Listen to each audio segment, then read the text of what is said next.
This is how we do it. Coming soon to this theater.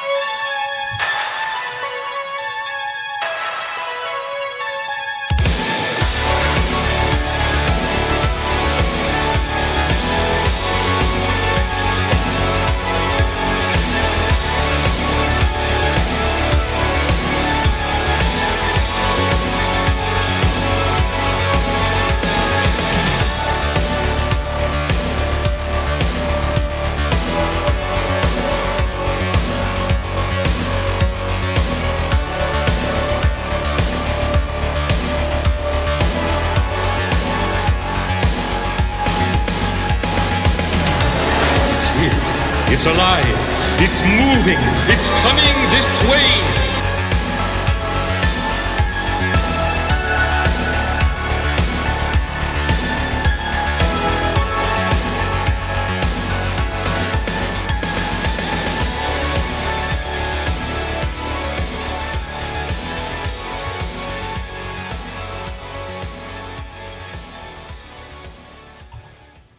What is up, everybody? Hope you are having a lovely Thursday evening. It's a hot one here in New York. Actually went out and got some sun today. Hope I'm not looking too lobstery. I put on my sunscreen, but you never know. Anyway, thank you so much for hanging out. This is, of course, a horror movie club. The club where what do? We watch horror movies. We always make sure to pick a movie that's not behind a paywall. Tonight's movie, Twins of Evil, you can find a link to it below where you can watch it uncensored for free. I should also mention that if you do a search on YouTube, you're going to be able to find very good, high-quality Blu-ray and DVD rips of this, unedited. And of course, who wants to watch an edited horror movie? Especially this one too, because tonight's movie, Twins of Evil from 1971, is the movie where Hammers got a little more extreme. That is to say, with the nudity and the gore and everything. But yeah, we'll get into that. But first, let me bring on my boy, your boy, Matt Burke. What's up, brother? What's up, man? How you doing? Okay, man. Hanging in there. Awesome, man. Me too. Nice, this was a crazy movie, man. Thanks for the recommendation, and yeah, pretty inspiring. Yeah, no, I thought you'd get a kick out of it because Matt and I are working on a little something, and I figured that this would be good educational material, reference material, or inspiration material. Hell yeah, man. And Pops, how are you doing, man? It's all action, brother. It's all action. Facebook ain't letting us show this over there. I don't know why, but I keep getting these alerts. Screw Facebook. We just won't. I ain't worried about it. Yeah, well, hey, man, look, the internet's the internet's a funky place right now. It's going to get funkier as we get closer and closer to the next election. It's going to get real funky. So everybody prepare yourselves. It could just be because StreamYard ain't going to let us do shows on Facebook at the same time or whatever. I mean, after RJ's show ends, we'll go ahead and try to reconnect everything. We'll see what happens.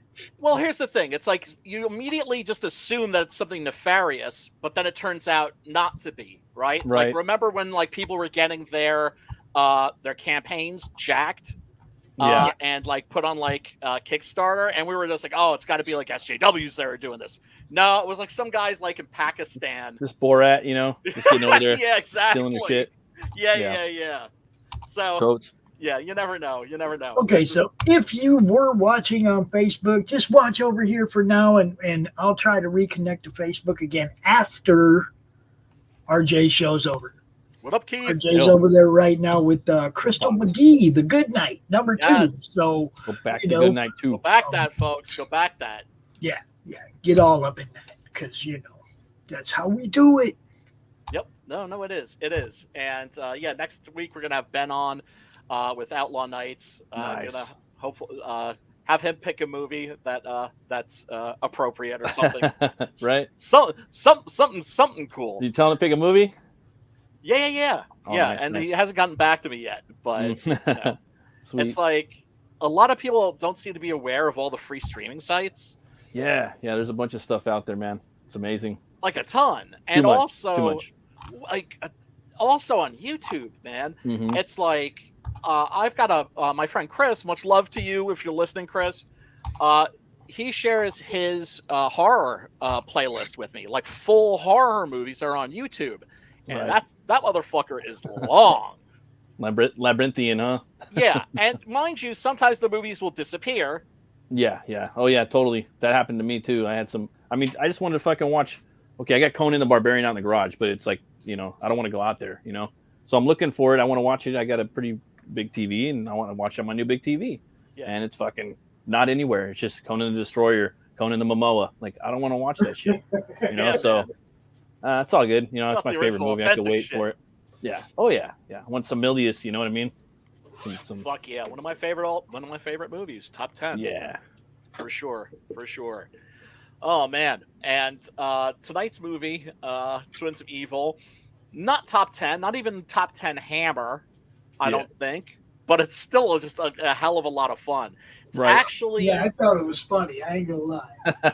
Oh, no. I mean, look, here's the thing about the Hammer movies. The Hammer movies are, for me, cozy horror.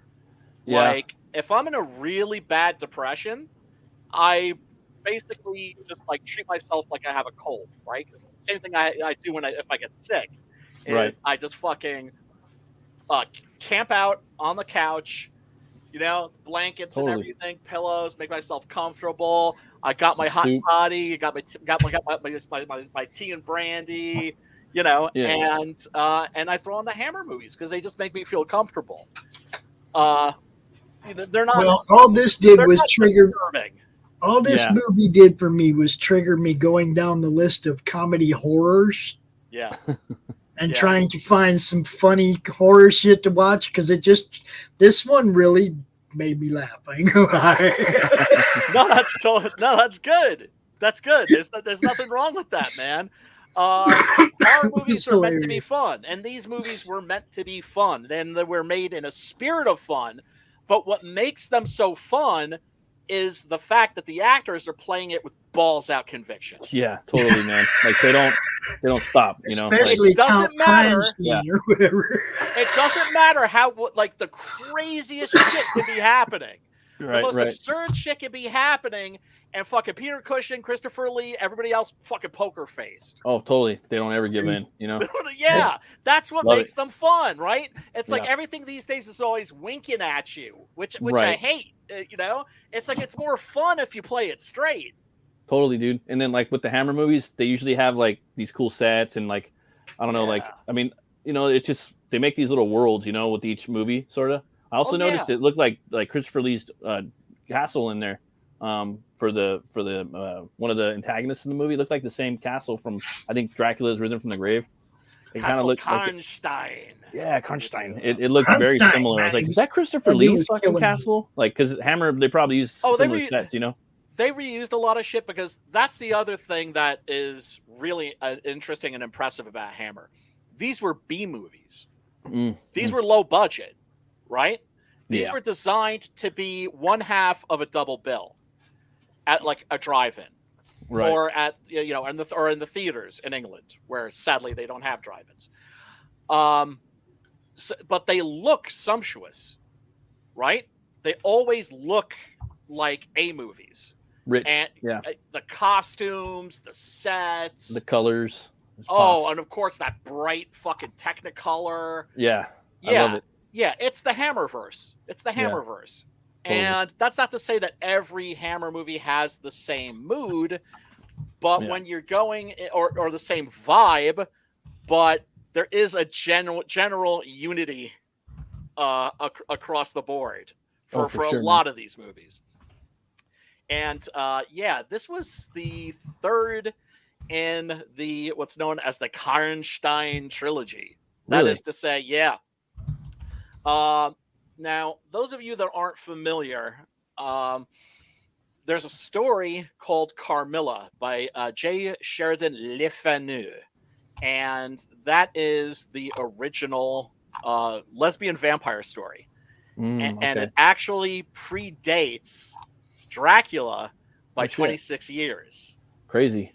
I know that they put her. I've seen her like in different multimedias. I mean, they put her in the Castlevania remake. She was like one of the main villains, and she was the main villain. Yeah, the second movie. Yeah. What was it? Blood something or another. Oh, I don't remember. I'm blanking on that. But yeah, Carmilla's coming. Yeah, well, she's like reconstituting herself. Yeah. So Carmilla Karnstein is the female Dracula. That's the best way to describe her. And that short story has been adapted many times. But first time they did it in Hammer was they let me see. Yeah, the first one is The Vampire Lovers, which is great. With Ingrid Pitt and Peter Cushing. The opening and the ending, especially of that, are like super atmospheric. You're going to love it, right? Then they did what's probably the worst Hammer movie ever made. And it's called Lust for a Vampire. And this was Jimmy Sangster's directorial debut. Jimmy Sangster was the guy who wrote all of these movies, basically. Right? Because you look at like the low-budget Italian movies, there's always the same name that pops up, D'Artano Sacchetti, right? These guys are like workhorses. Jimmy Sangster was that for Hammer.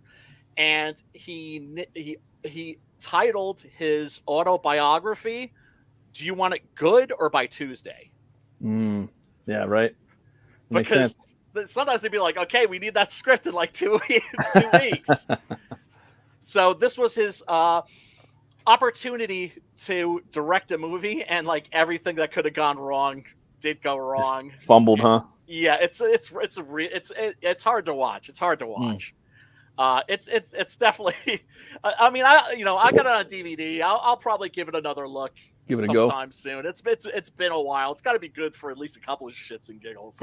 I would think, but it doesn't have. It also doesn't have Peter Cushing or Christopher Lee, who always bring like a sense of gravitas and authority to their performances. They're always anchor those films in a major way. They bring the balls. Yeah, without a doubt. You get two of them, you get double the balls. Yeah, baby. Let's take a look real quick at the trailer for tonight's movie. Nice. And let's see, got and the TV spots too. But let's take a look at the original theatrical trailer, and then we'll talk about also the twins, the twins of evil of the title, the Collinson sisters, who were I found out thanks to our good friend Lucifer Storm, they were known as Page 3 Girls. Page 3 Girls were. Okay, yeah, the newspaper was the Sun, and Page 3 was where you went for the tits. Oh, okay. Right? So it was like Germany, Playboy Page 3. Right. In Germany, they put the naked babes right on the cover of the newspaper or like the news magazine. Right? In England, they're a little more genteel. So they put them on Page 3. Right. Ginger Spice from the Spice Girls was a Page 3 girl. Oh wow, that's funny. Yeah, and Lucifer was saying like, it's just like while you Americans are like beating off to like Playboy and National Geographic, it's just like you'd see a little boy sneaking over to like the newsstand and just like go to Page 3. That's funny, man. Yeah, man. Let's take a look at this trailer. Oh God. Have mercy on this poor, unfortunate creature. In old Gothic Europe, they had two burning passions: witch hunting and devil worship. Yeah, there it is. Karnstein Castle. Practice the black arts. They worship the devil. They're all slaves to Count Karnstein. Yes, and this actor who plays Count Karnstein is Damian Thomas, and boy does he do a great job chewing up the scenery here. Dude, I love this guy. This guy cracked me up the whole movie. Oh man, he's a great Hammer vampire. He is their evil master. Do you know what I want more than anything else? to meet Count Karnstein. And then, of course, you can't have a Hammer movie without a buggy riding really quickly. You always get like a coach just like blazing down a road.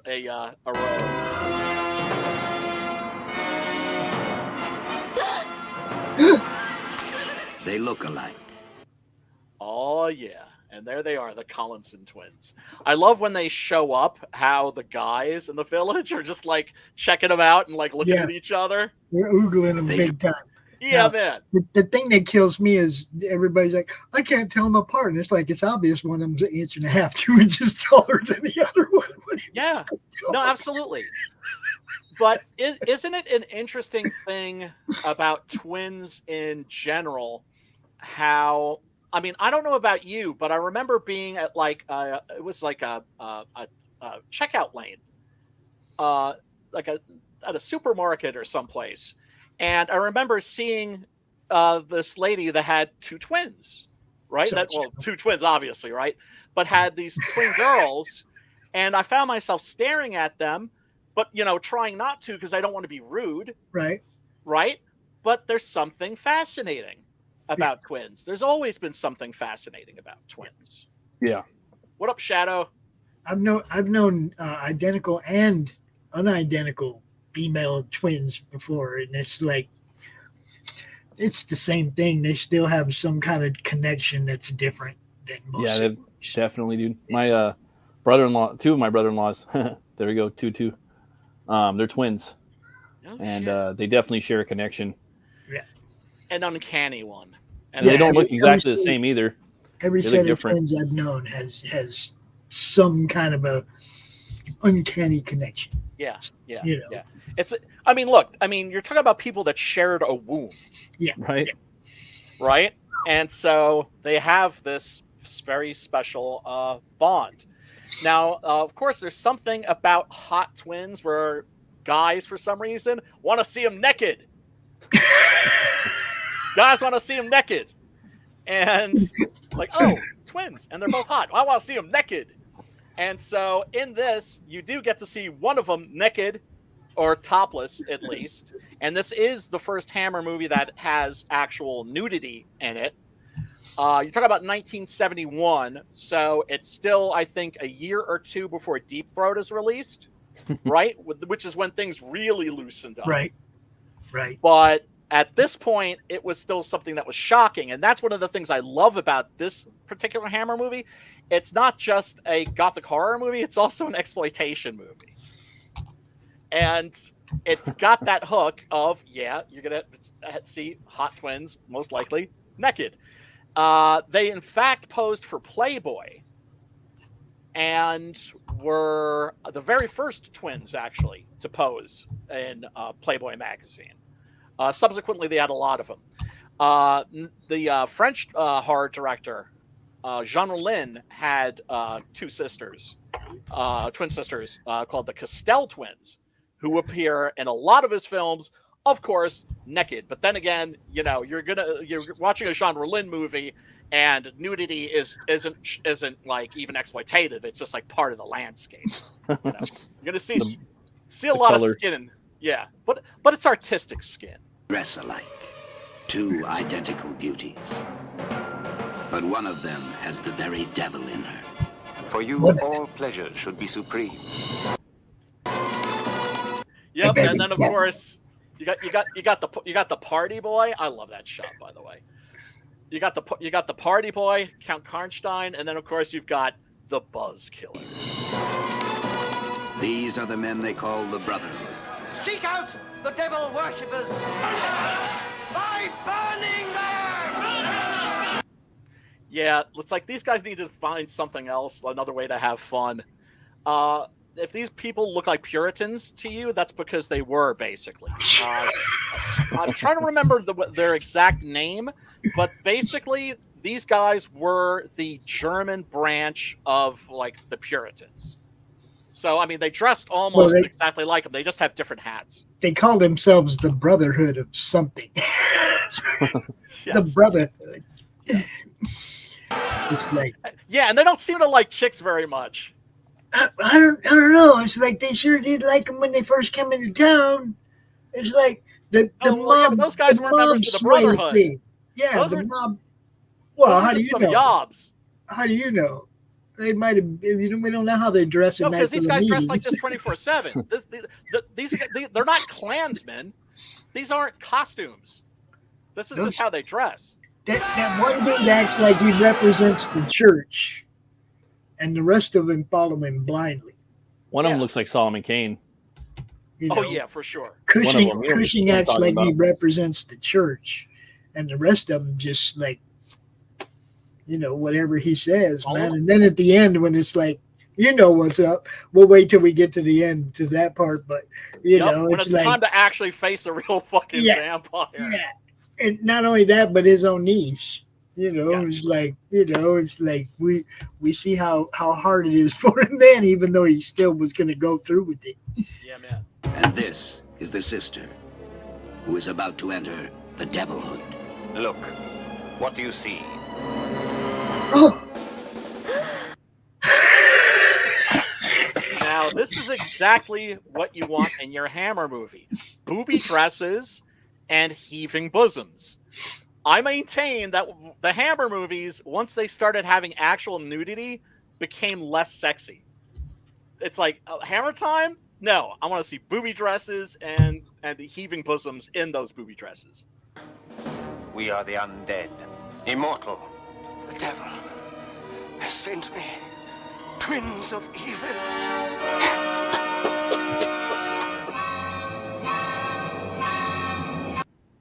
Yep, there they are. They knew that the two of them would put butts in seats. Dennis Price. Excellent actor, unfortunately also raging alcoholic, which put a big damper on his career.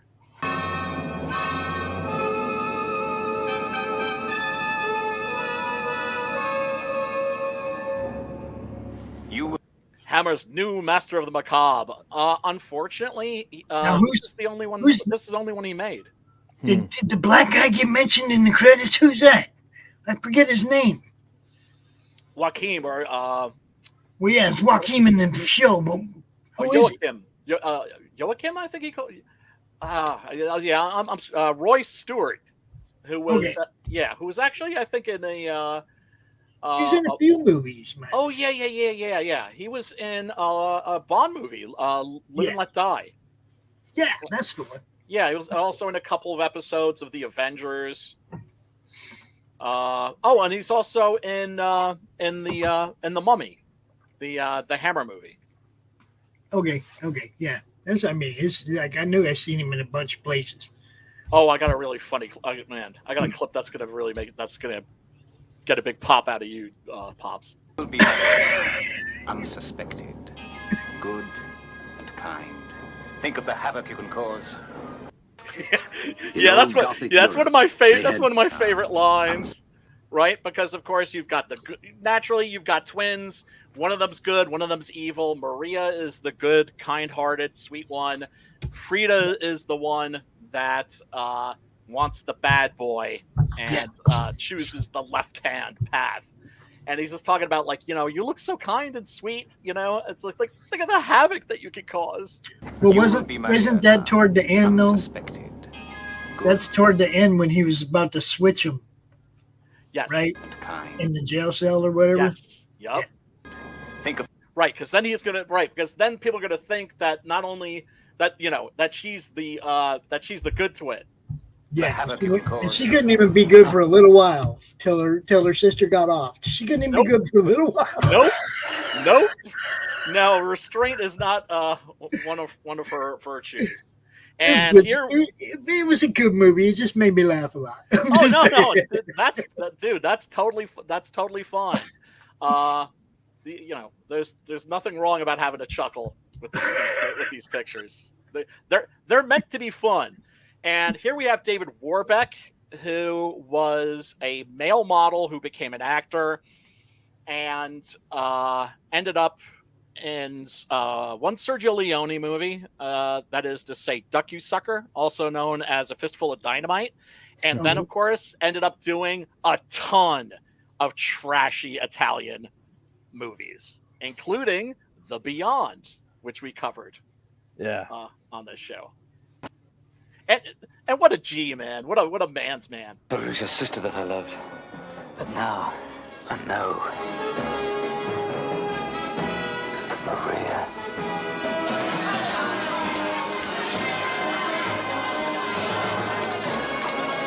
And of course, like, what's the climax to a Hammer horror movie without a little fire?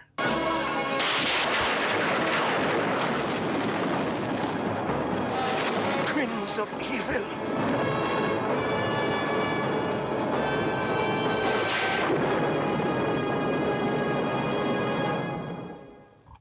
There it is. There it is. This was directed by John Huff. I think that's, at least that's how I believe his name is pronounced. I can't say for sure. He was like one of the late Hammer directors. He came in like at the very end.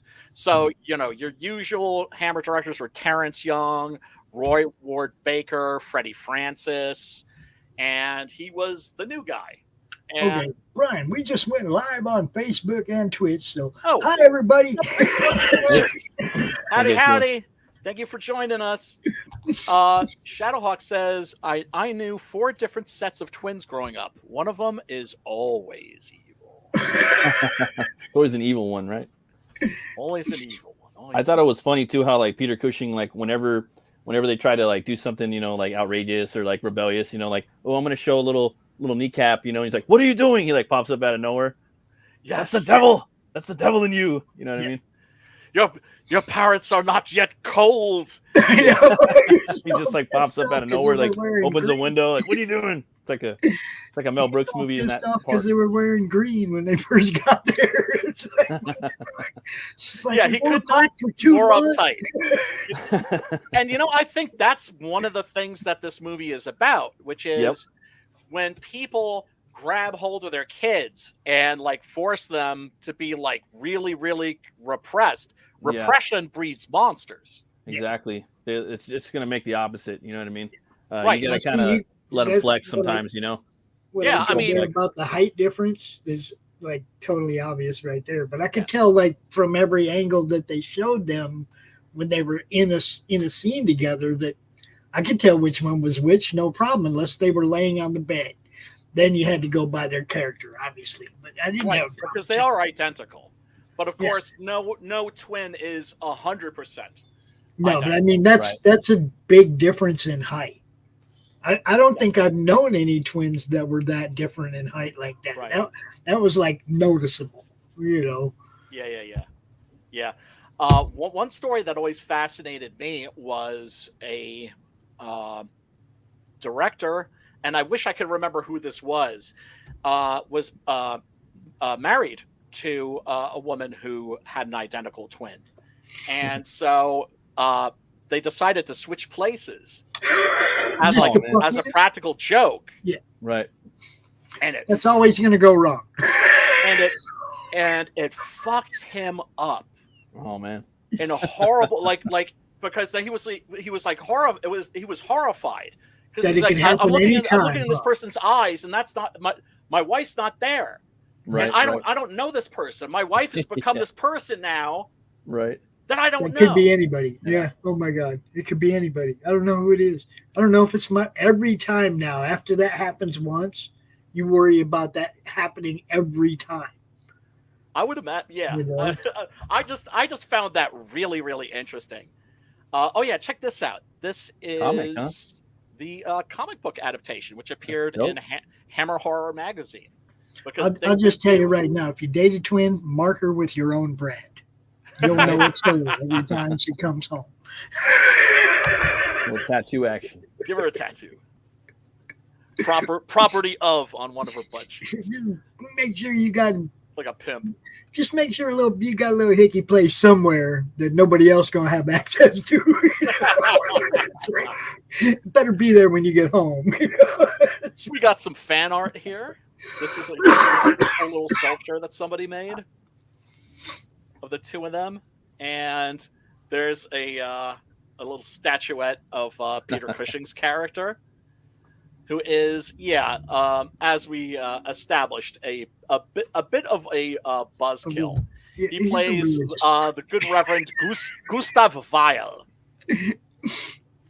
Oh yeah, there's the Playboy cover from the issue that they appeared in.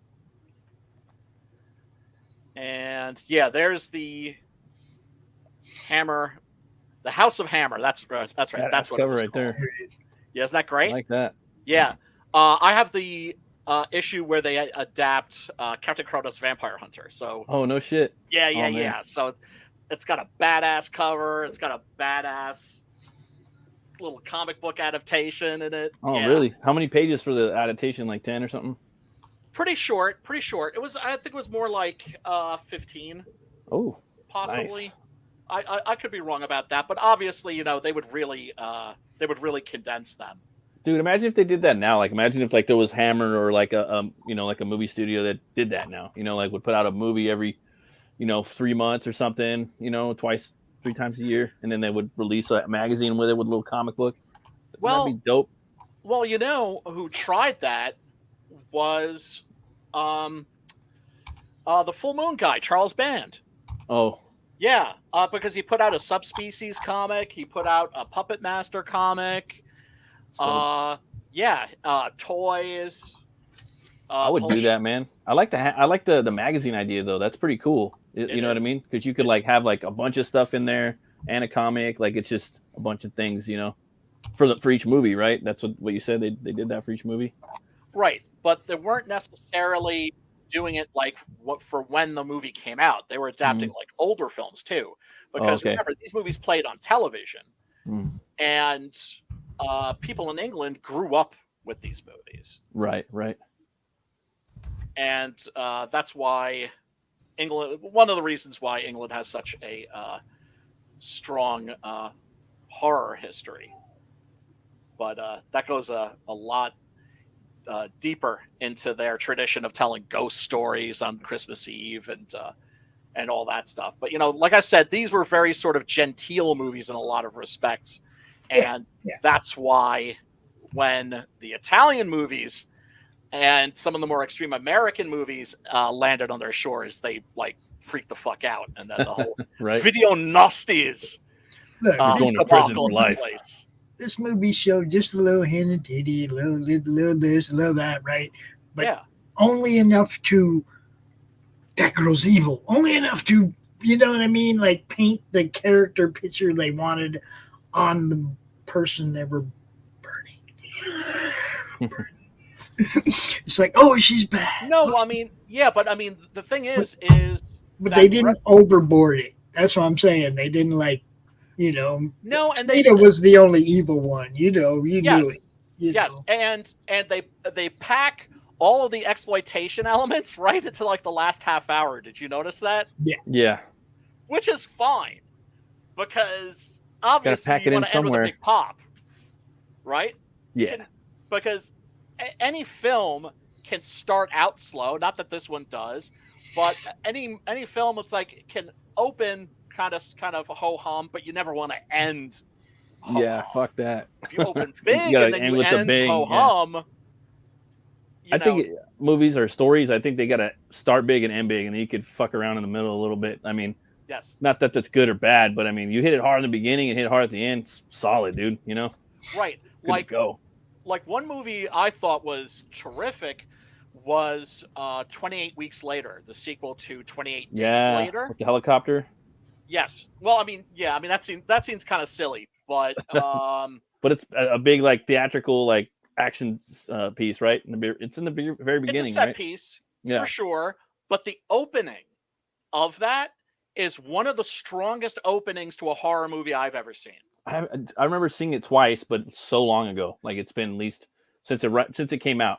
Watch the opening, the pre-title, the pre-credits sequence. Mm-hmm. And it is a absolute showstopper. And it's still a very good movie, but it suffers from the fact that it can never recapture that. Goes from there. Yeah. What do you think? What movie do you think has the best opening scene, or at least the first let's say the first 15 minutes of a movie. What movie? Blade Runner, The Thing, Once Upon a Time in the West. Yeah, those would be my immediate picks. I mean, it's not it's not my favorite movie, but it's up there. It's got to be Blade. Yeah, that movie's pretty fucking solid. Yeah, it is. Yeah, the fucking rave, the blood fucking club, whatever. Yeah. You know what I mean? Like, damn, this dude. Like, you know what I mean? Like after watching that, he does a little bit of like street fucking stuff, and I don't know. Detecting. Oh, dude, you know how many times I've rewatched that scene? Yeah, rewatched that movie. Yeah. No, it's awesome. It's awesome. Now of course the new Blade movie that they were working on, that's on hold because of the writer's strike, and I'm perfectly fine with that. Yeah. I could give a rat's ass about anything that Disney does. No shit. No shit, yeah. Did you know, B, just throwing this out there, yes, 2 years ago, or let's say at the beginning of this administration, Disney stock was worth $200 a share. Now it's about 88. Sounds about right. Sounds about right. That checks out. I mean, it's just legit shit, man. It's fucking losing money. It's bleeding money. Hemorrhaging money. Bomb after bomb after bomb after bomb. And what do? They keep doubling down. Gee, one would almost get the feeling that it's not about the money. Right. It's about Did you hear that Black Mass Comics coming out with the omnibus for Faust? No. I guess it was a Faust Kickstarter, but yes, they're gonna print it, and it's in Diamond now, or it's coming up in Diamond. I don't know how much it's gonna be. I seen it on a couple comic YouTube shows last night that just kind of popped into my feed, and I was like, "Damn, dude! I've always wanted to pick these up, because I've just seen like images of it, but I've never seen it anywhere because it's kind of hard to find."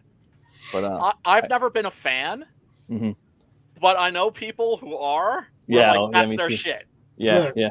I like that. I like Original Sin. I like Sin Buck. I like all those. Oh yeah, well I really like Gunfighters in Hell. Yeah, they make Cowboys in Hell. Like the Vigils did that one as well, right? Yeah, I wanted to check that out too. And there's a movie, Faust movie I wanted to check out. It was from like one of the directors that we, Brian Yuzna. He's what he did Maniac Cop, I think, right? No. He did Return of the Living Dead Part 2. That's right. They say from the director of Return of the Living Dead Part 2. That's all the trailers. No, I'm sorry. Not Part 2. That was Ken Wiederhorn, and that's a piece of shit, and it's offensive to every fan of the original movie. He did the dope one, which was Return of the Living Dead Part 3. Okay. Yeah, they said something like that in the trailer, and I was like, "Fuck!" I thought it looked very '90s, but I don't know if have you seen the movie Faust? Yes. Is it any good or what? It's fun. It looked pretty fun. It's fun. Damn, it's got Andrew. It's got Wishmaker, or it's got Wishmaster in there. It's got fucking Reanimators in there. Combs and dude, It doesn't take itself seriously. Yeah. Brian Yuzna, you know that you're going to get some pretty wild shit. Mm-hmm.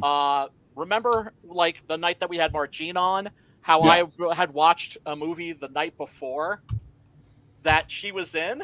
Yeah, that was I think Silent Night, Deadly Night 4. Okay. And that was directed by Brian Yuzna. I just remember hearing the name. Yeah. And there is some weird shit in that movie. There is a scene in that is really weird and fucked up that I'm gonna have to share when Sim and Margene start doing their show. I'm gonna bust that out because that's like blackmail material. That's funny. Funny shit, man. But I couldn't believe it. I was just like, what are the fucking odds? But the omnibus looks pretty dope too. It's like leather bound, and it's a large format too for Faust. Yeah, I think it's gonna be like $60 or something. I know people who were like, see, I'm not a '90s guy. I'm a '70s and an '80s guy. Yeah. But once again, I understand for some people that's their shit, and that's totally cool. I just personally didn't connect with it, but I loved what Joe did with Gunfighters in Hell. I mean, how am I not going to connect with that? Yeah. That's right up my alley. Yeah. The little flesh-eating bullets and shit. Oh my god, I love every bit of all that. Oh. and then the demon, like Joe was saying how there's a scene in that where this demon bends over and just starts blasting diarrhea out of his ass. Yeah, insects and snakes and just all this vile vermin shit. And shit, yeah. And he said that people were giving him shit for that. Weird. And I was like, it's a fucking demon. In hell. In hell. What do you expect? What do you expect, motherfucker? Come on. Yeah, that's funny. Right. It's supposed to be nasty. It's a vile creature. Bro. Come on now. Get out of here with that. I mean, it's like Demon Bitch, the 13th pit of hell and shit. You just got to take whatever the gun wrappers and dog shit comes at you. Yeah, man. No fucking doubt, man. Yeah, so the Reverend Vile and his posse are going around, and they're just fucking burning chicks, man. Vile. This scene at the beginning, where you have this father that's trying to protect his daughter, and that's a nice atmospheric shot. And they just fucking bludgeon him, grab his daughter, and just fucking burn her. Now, you'll notice also, when they're grabbing her, these motherfuckers have big old grins on their faces. Yeah, they're in the back and the middle, for sure. Yeah, like they're enjoying this. Yeah. They're happy. We found somebody to burn. Yeah, this is their idea. Can't fight back. Because these motherfuckers are so repressed, this is their idea. It's like they can't fuck these chicks, so they burn them instead. Yeah. Fuck this bitch. I'm a burner. They'll get right there, and he's like looking up in the sky. He's like, I straight up burn bitches. I burn them. She's wearing a cross that's not burning her. Yes. Yeah. But remember, he doesn't know anything about, he doesn't understand anything about vampires. He hasn't, right? He's not a learned man like Anton is. Anton being David Warbeck's character. And he's the one who explains to him later on in the movie, you can't burn them. If you burn them, you're just charring their bodies and they're going to fucking regenerate. What you have to do is you have to stake them and you have to cut their fucking heads off. Yeah. And that will render them like permanently destroyed. So she's hot for teacher right from the get go. Ooh, that must be Karnstein Castle. Already getting ready to dig some gold. And that is the one too. That's Frida. Yeah, that's all. The one. Ooh. See, you can tell them apart, man. It's like they weren't that hard to tell apart. I'm just saying. What up, Sam? I mean, they're very different characters. And I have to say, this was their first performance. I think they were in one movie after this that doesn't immediately come to mind, but they're really quite good. They did. They did great. Yeah, there's nothing about any of the acting in this. I thought it was all pretty good. Maybe a couple of the brotherhood maybe go a little overboard in places, but it's Hammer. It's Hammer. Yeah. The whole point of a Hammer movie is to go overboard. Yeah, bring a little ham to the Hammer fight. You know what I'm saying? Yeah, man. Especially you look at the very first Hammer movie, which is Curse of Frankenstein. That movie itself is a mission statement, right? With the amount of gore that's in it, because that's a pretty nasty, mean-spirited film. And it was their adaptations of Dracula and Frankenstein, which were because they actually made a deal. Hammer made a deal with Universal, like, hey, can we do a remake of Dracula? Can we do a remake of Frankenstein? Even though those were public domain characters, right, they wanted to make it official. Right. And so the first things they adapted were Frankenstein and Dracula, and which is known as Horror of Dracula here. And Frankenstein was called Curse of Frankenstein. And if you watch those, they're not the best Hammer movies, but they set the standard right from the get-go, and they were hugely successful. And the public was, we'll have more of that. So they just started cranking them out. God bless them. The boys checking out the sisters. Oh yeah. So they're staying with their aunt and uncle, and their aunt is like, hey, the girls are dressed a little garish, for this town, and given the fact that your parents have recently passed away, and Frida's like, we were wearing black for 2 months, right?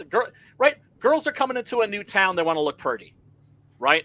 Nothing wrong with that. You get it. And then, of course, and this is going to happen too. It's just like when their uncle walks in. Who is it? It's the guy that we just saw burning a bitch alive. So, Guess you didn't get the memo. I burn bitches alive. Seriously.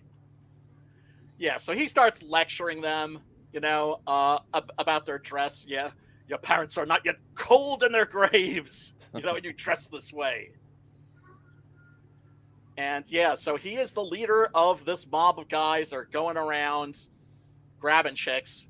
But then there's the one guy that Vile can't touch, and that's Count Karnstein. No, it's the Count actual Karnstein's bad guy. His hair. Yeah, the hairy chest. Remember, this Don't was fuck the with 70s. the hair, bro. Women loved a nice a hairy chest. Outwitch my hair again. His hair is minty fresh, isn't it? No. Yeah, no. I mean, it should be. He is the local nobility. Yep, he's minty. So he can do whatever he wants, right? Yeah, he's like, take this bitch, get out of here. What? Leave me alone. Remember, he like throws her to the floor. Yep. Because the people beneath him in the village are his to use and abuse any way he likes. And yes, folks, that's the way the world used to work and still kind of does. Right. So, Peter Cushing at one point actually is so incensed by him, right? Because he insults him on his way out. And he's just like, calling him out like, yeah, you and your brave bunch of men that are like burning girls alive. And he's just like, yeah, like why don't you just bang her and then you won't go around burning pretty girls. Right. Which is absolutely 100% on point. He is calling him out on his bullshit. Right. And there's one thing that you learn in this world fairly early is that people do not like to be called out on their bullshit. Yeah. Totally. I believe that it's healthy. When somebody calls bullshit on me, forces me to reevaluate my way of life, and that is a good thing. Most people don't take it well. So he's aiming. He's got his gun cocked, ready to put a fucking musket ball through Karnstein's ass and ruin that perfect hair of his. When his servant, his soon to be a familiar Joachim, right. Joachim, he pronounces his name, steps in front of him and is just like, and he's hiding. yeah, and then but he's also mocking him, and he's just like, yeah, go ahead, blow my head off, and the Emperor will fucking hang all of you motherfuckers, right? Because I'm from a protected class. You don't fuck with me, and you don't fuck with us. And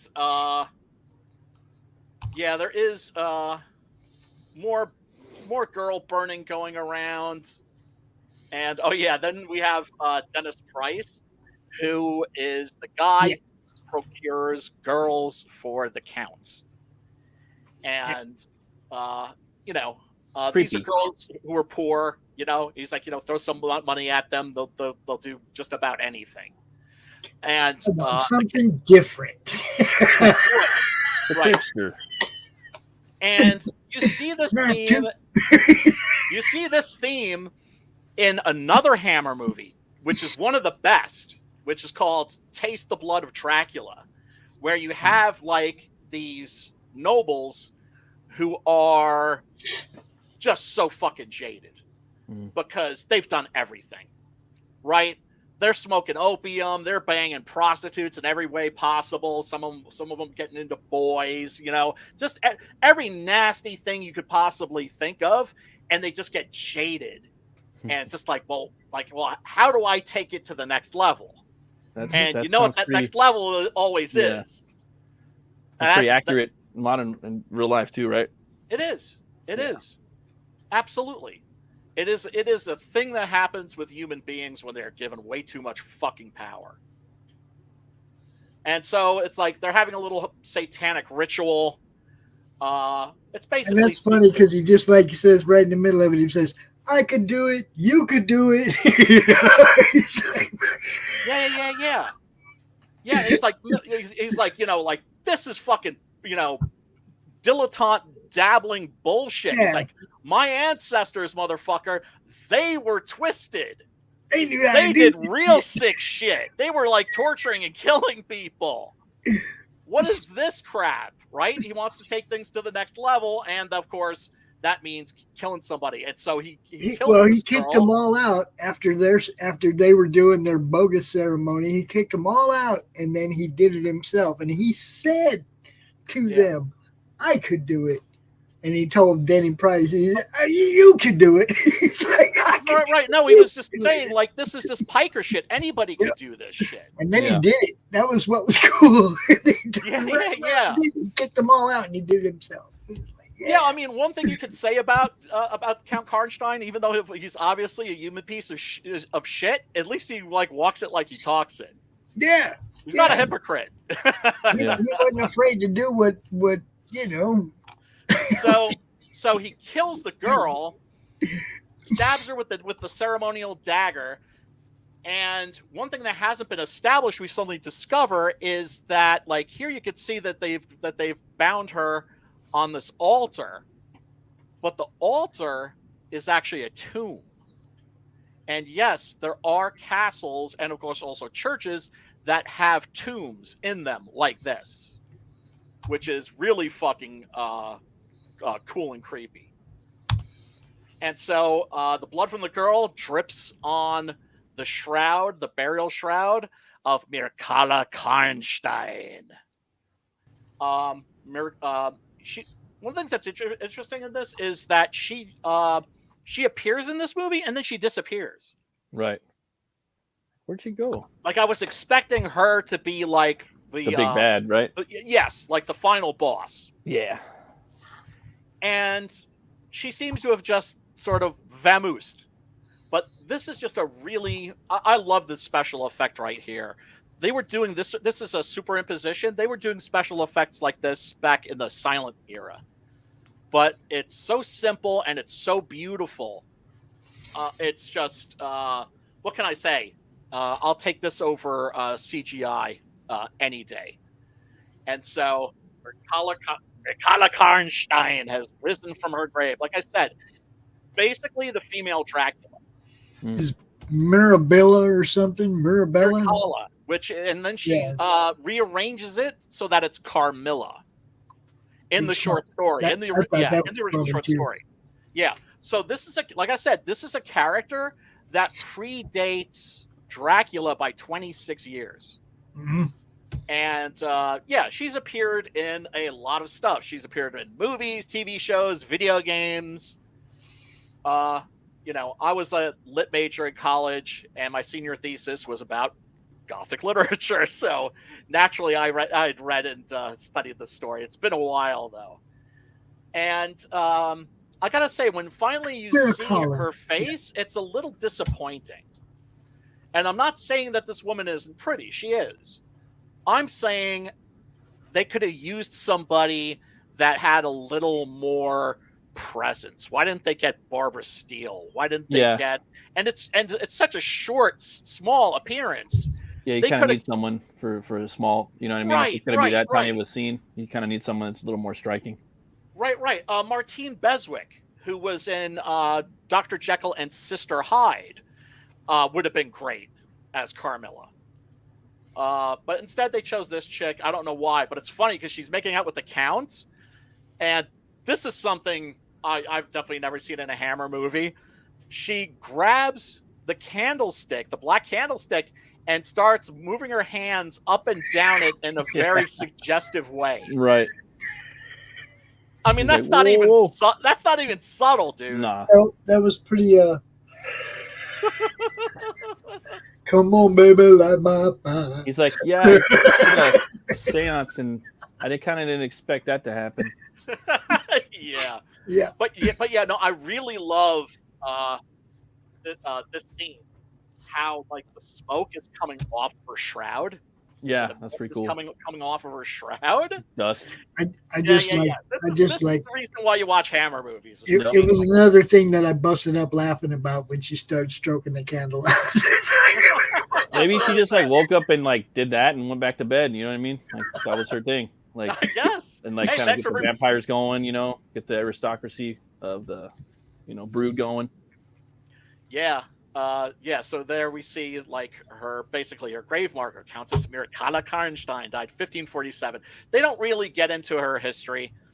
This movie isn't really about Carmilla. Carmilla's just a vampire that that turns the count into a vampire, the decadent count into a vampire. It's a cool tip of the hat. You know what I mean? Like some of these vampire stories, there's usually like this source. Oh yeah, well, that's the thing. It's like they didn't need to use Carmilla, but why not use Carmilla? Right. Just makes it even more fun, Right. She's, like I said, she's the female Dracula. Like if you're gonna use Dracula as like, say if you're writing a story and you want to make him like the proto vampire for your character or the one that bites your character or whatnot, and you find a way to like switch his name around like Alucard or something that hasn't been done. It's always fun, a little tip of the hat, Yeah. Good luck, but I mean stuff like that's fun, It is. And like I said, these movies are meant to be fun. Yeah. These were popular with children, who watched them on TV, although they couldn't see them in the theaters because they had X certificates. Right.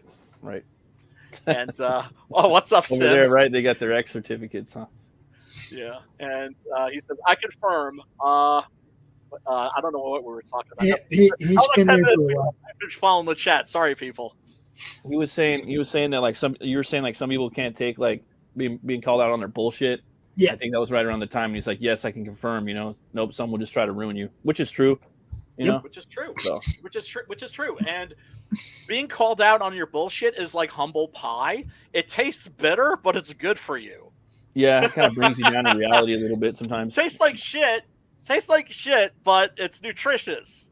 Yeah. That's what makes you a better person. It's like, that's one of the things I trust my friends to do is, right? And we all should, is like, hey, I want to be friends with people that are going to be like, hey, motherfucker, like you need to stop or you're wrong about this. That's how, you get somebody like a Michael Jackson dangling. When he dangled that baby. Yeah. The thing that I found the most shocking wasn't him dangling the baby. Right. It was the fact that after he did it, not a single motherfucker in that room, single person got up and said, what do you think you're doing, asshole? Yeah, serious. What the fuck? Not a single guy at the balls to stand up and be like, dude, what the fuck are you doing? And again, he's like one of those people, too much money, too much power, doing a bunch of crazy shit. Like when you were talking about that, he was the exact motherfucker that I was thinking of. Like that guy fucking had too much money and too much power. He was doing a lot of shit. Going nuts, dude. And obviously smoke blown up his ass. Yeah, totally.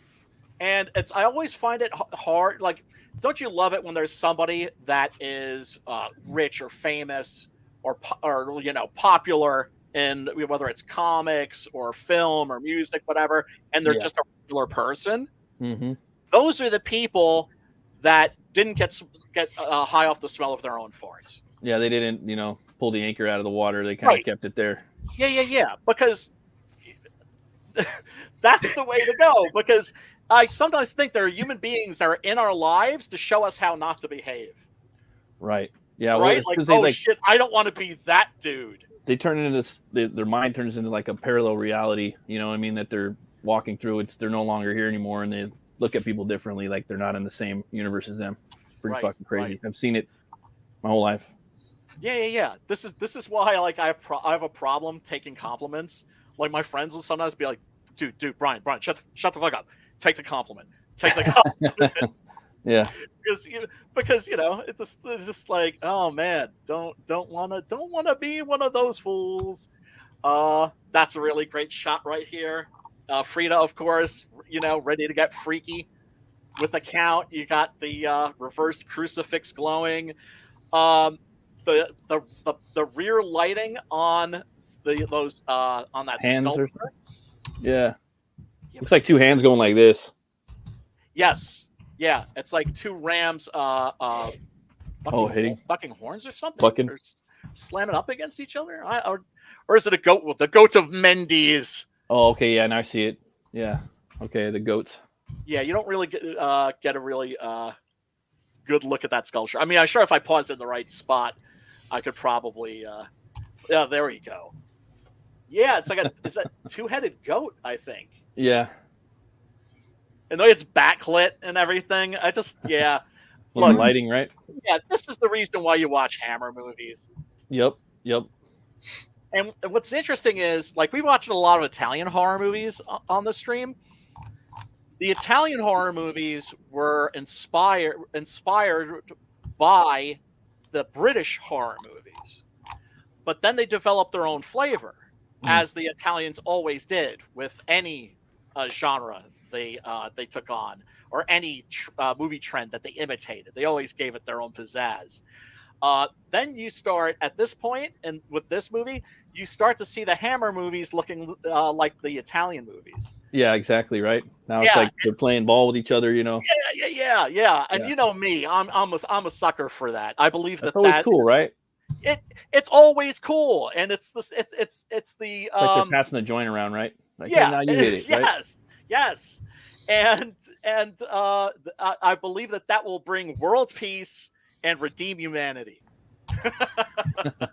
Peace through the arts. Do you know what I'm saying? All of us getting off on each other's shit that we would get off on, like each other's food. You know what I mean? Like, I love me some Chinese. Oh, I like me some Hong Kong cinema. You know, like, oh, like Mexican food. Oh, well, what's Mexican horror like? Oh, yeah. But yeah, Count Karnstein, of course, doing a fucking great job of being evil. So he turns Frida into a vampire, and we have like a little change of the mythos here, right? Because in every vampire movie or story, there are what are referred to commonly as the rules. That is to say, what are they? You know, what are their strengths? What are their weaknesses? You know, are they immortal, or do they just grow old slowly? Do they burn up in sunlight? Are they, you know, can they turn into a mist? You know, because there have been so many. You know, Dracula being the prototype. Now in Dracula, and this they miss this so often. It's not the bite of a vampire that turns you into a vampire. It's the bite of a vampire and then drinking a vampire's blood. Right. And too many movies miss this. Like, just their victims become vampires. I'm just like, well, shit. There'd be a whole lot of vampires really quick. It would be like a global apocalypse. Like, totally a pandemic. Takes a little more than that. And he's got to, like, they got to kind of sign up on it twice, you know? Yeah, for sure. But yeah, you know, the Reverend Vile comes in, and you know, you know, Anton has actually written to the authorities about his activities, just basically being a serial killer in the town, right? The witch finder. Because that's what he and his friends are. They're basically serial killers. They're just killing people. They're just killing people. They're just killing people just to be killing people. Yeah. And of course, well, that's kind of how witch hunts and witch crazes go. Yeah. And so he lets him know, like, dude, like, I found out that you snitched on me, and stitches get stitches. And if you fuck with me again, I'll kill you. I'll burn you. Like, you know, like, oh, you might be a witch. Right. Because he has that power. And one of the things I love about this David is where the education starts, right? This is where he starts educating him. Okay. Anton, played by the great David Warbeck in this, right, is like the man's man. Like, he's like the like the ideal, like, manly, studly, yet cultured, cultivated, gentlemanly, right? I mean, if I were a chick, I'd want to fuck him, is what I'm saying. Right? No, I mean, like, he's the kind of guy that I'd look at and get a man crush on. Like, oh, man, Like fuck it. Like why can't I be that? Like that dude's fucking cool. I gotta be more like that dude. That's what a man crush is. But yeah, then of course his sister turns up, a victim of the newly turned Frida, who is out on a campaign of terror. You're Solomon Kane right there, dude. Yeah. He's got bit. So now there is a real vampire menace.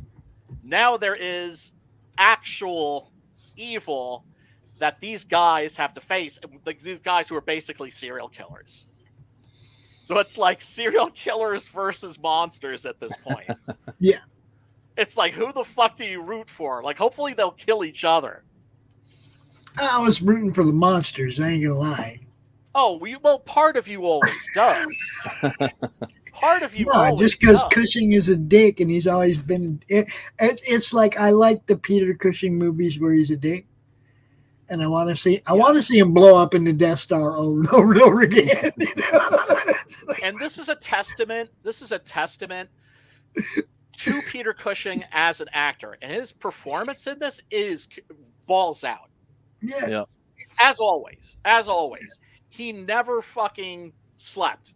He never. He's not like a Robert. He wasn't like a Robert De Niro or one of those people where they're like you feel like they just kind of showed up and they don't give a fuck. He was old school British theater. And they had they mostly came from like a blue collar background. So they had a work ethic.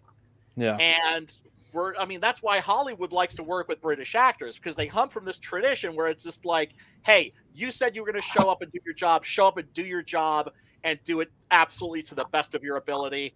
And everybody's like the Italians, everybody's equal. You're not any better than like the guy that's doing the lighting. Right. Like, show up and do your fucking job. And Cushing is the epitome. I love this shot right here. Yeah, it's a good shot. Because it's the moment where he's feeling lonely and isolated. Mm-hmm. Cushing is the guy who comes to mind when I think of the word gentleman. Seriously, in my dictionary, next to the word gentleman is a picture of Peter Cushing. And at the same time, man, he could play the balls out of a fucking villain. That's what I mean. I love the movies where he's a dick because he does it well. He makes me want him to blow up in the Death Star. Yes. Look, as a horror fan, I can't tell you how awesome it was to be going through the supermarket a few years ago. This is when I think the Star Wars prequels were still coming out. No, I think this is once like Force Awakens, right? You would see classic Star Wars shit on boxes. Yeah. And so I walked back by like a box of fruit chews. Fucking Peter Cushing staring at me from a box of fucking fruit chews. Right. Yeah. That's awesome.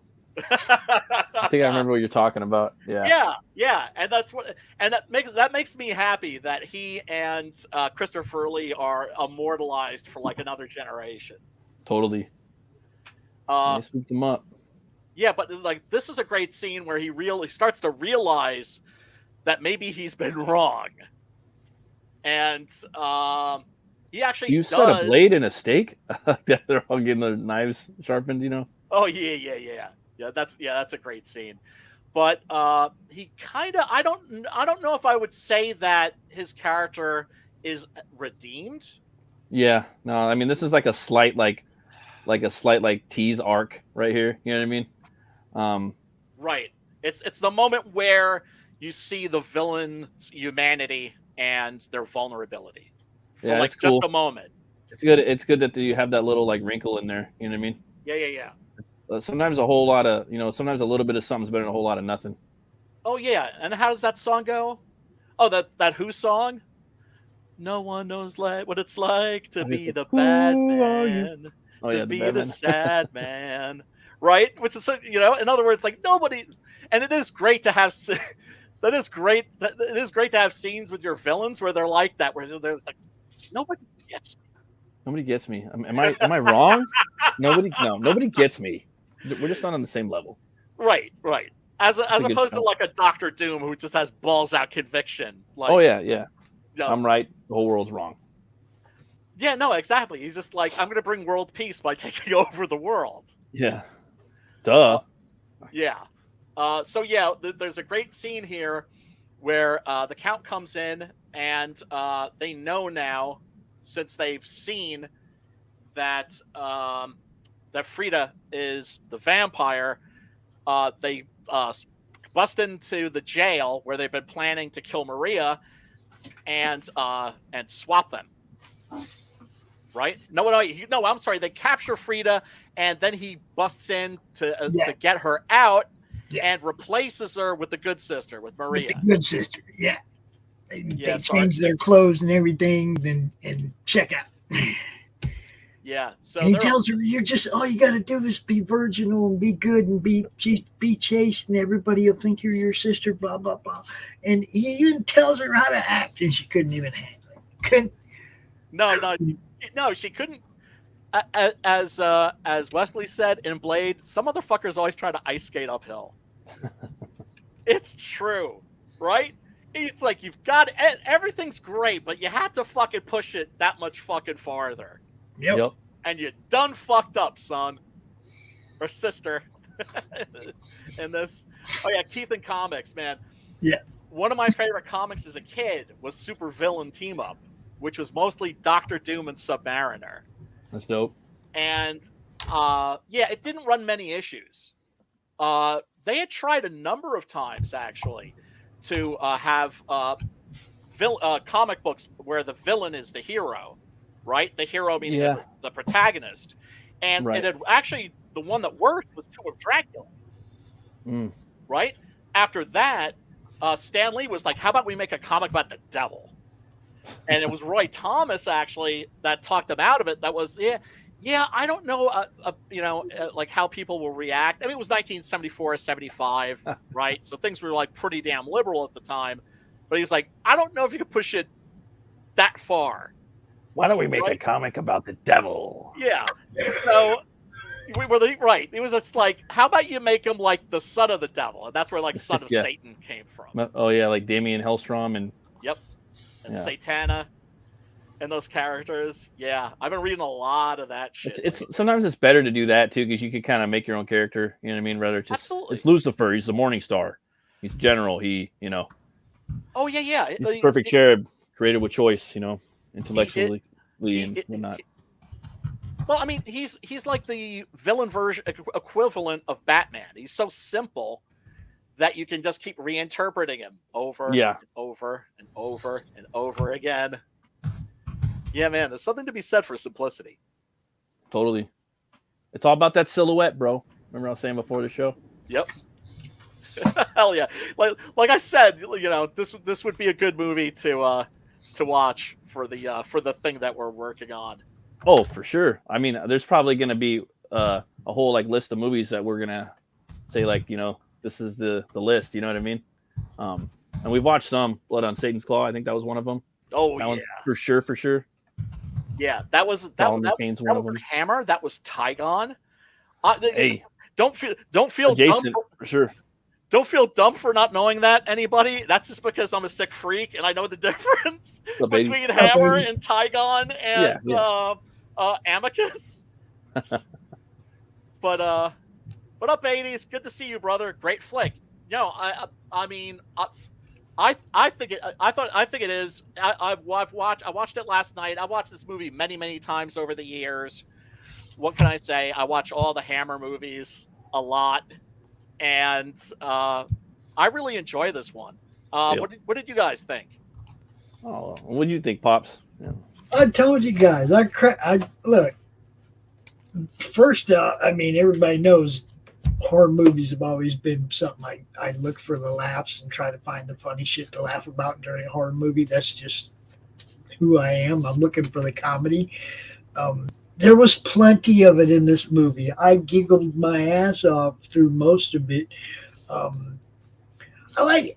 I mean, there wasn't anybody that didn't play their part the way the part was supposed to be portrayed, except, like I said, a couple of them fucking Brotherhood dudes acted a little over crazy, but which is fine, I mean, they were all crazy. They're all supposed to be crazy, but a couple of them are like, "Geez, dude, chill." It's just part of the girl. It's not that big a deal, It's just Yeah. And you, Matt, you got a kick out of this too, right? Oh yeah, I like the just snag some more hammer from Indicator. Hell yeah. Oh hell yeah. Yeah, I like Peter Cushing in here. It was cool seeing him as a a Puritan. I like the little his little finishing move at the end. That was pretty dope. He had to, he had balls up conviction. He had to do what he had to do. At the end of the day, even though he was a group of cult of serial killers. Yeah, I got to see Peter Cushing get killed again. It was good. And that's the thing, man. Homeboy, see, that's what if he had been in Lust for Satan might have been like a passable movie. Or either him or Christopher Lee might have saved that, but yeah. So everybody, go check this out. It is in the link below, but you can also watch it on YouTube. There are perfectly good rips of it on there, and it is the third in the Karnstein trilogy. That is, man, it was great. I can't wait to see the other ones too. Again, all the atmosphere and everything that you get, everything you'd kind of want out of a Hammer movie, and then one of the three, the three English amigos is in it to give it even more, either Price, Cushing, or Lee. You know what I mean? Yeah. Just make it more fun. For sure. Well, that castle was badass too. I don't know which one that was. Do you know which castle they were using from far away? For the establishing shots. Yeah, the establishing shots. I don't know. It's obviously not Neuschwanstein. I don't think I'm trying to remember because it is a real castle, isn't it? It's not a matte painting because sometimes they'll the castles will be matte paintings. So I know one of Miller's castles was positioned like that on top of a mountain like that. Because they showed lightning against it and everything. It would have had to have been a model and not a painting. Yeah, and they showed it in daytime. They showed it with lightning around it and everything, right? So, Yeah, here it is. But that's a badass castle to be up on top of the actual mountain like that. Yeah. Hard for invasions. Yeah. It looks like one of Vlad's castles, but I think his is even more hardcore, because he had 3 castles, Vlad the Impaler, and it's right on the fucking ridge of the mountaintop. And that one's pretty close, but damn, it's dope. When I was a kid, I've been in medieval castles in Germany. Sick. As a kid, we took my family and I took a tour up the Rhine. Right. Very touristy, but totally cool, right? Sometimes it's okay and cool to do touristy shit. Especially if you just want to see a lot of castles. And totally.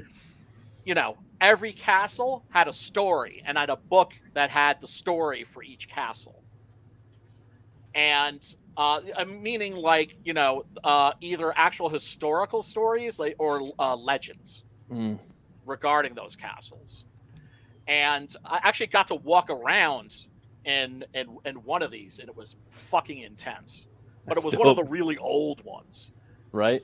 This is one of the newer ones, but that are more cozy. Yeah. Right? Because what's the purpose of a castle? It's a fucking fortress. Exactly. Yeah. And as time went by and people were less and less worried about motherfuckers coming by with trebuchets and fucking ballistas and shit to fuck your shit up, you see the walls disappearing and you see them gradually getting more house-like, and that's where you get the mansion. You get the lords, you get those English lords in there, whatever, the European lords in there, and barons and whatnot. Yeah, man. A little bit of fan art here. That's a little bit of fan art. That's kind of cool. And that's one of the posters. think this is for the Synapse DVD. I think I have that. I think I may have that somewhere. But I just watched a rip of the new Blu-ray, which is oh no wait, this is the British Blu-ray. I'm not sure if this is the same as the American Blu-ray, but Hammer on Blu-ray, sign my ass up. Once I'm no longer a broke ass bitch, maybe I can find, which is hopefully very soon, God willing. Oh yeah, no, I gotta play gotta play that scene too. That's gonna make fucking Pops laugh his ass off. Hold up now. 80 said his wife is in Romania, and he went went on the Dracula Castle tour. The tour guide said nobody believes that it was really Vlad's. Yeah, there's a couple where they don't believe that it is. Interesting. Yeah, I've seen a few documentaries on that where they're back and forth on a lot of them.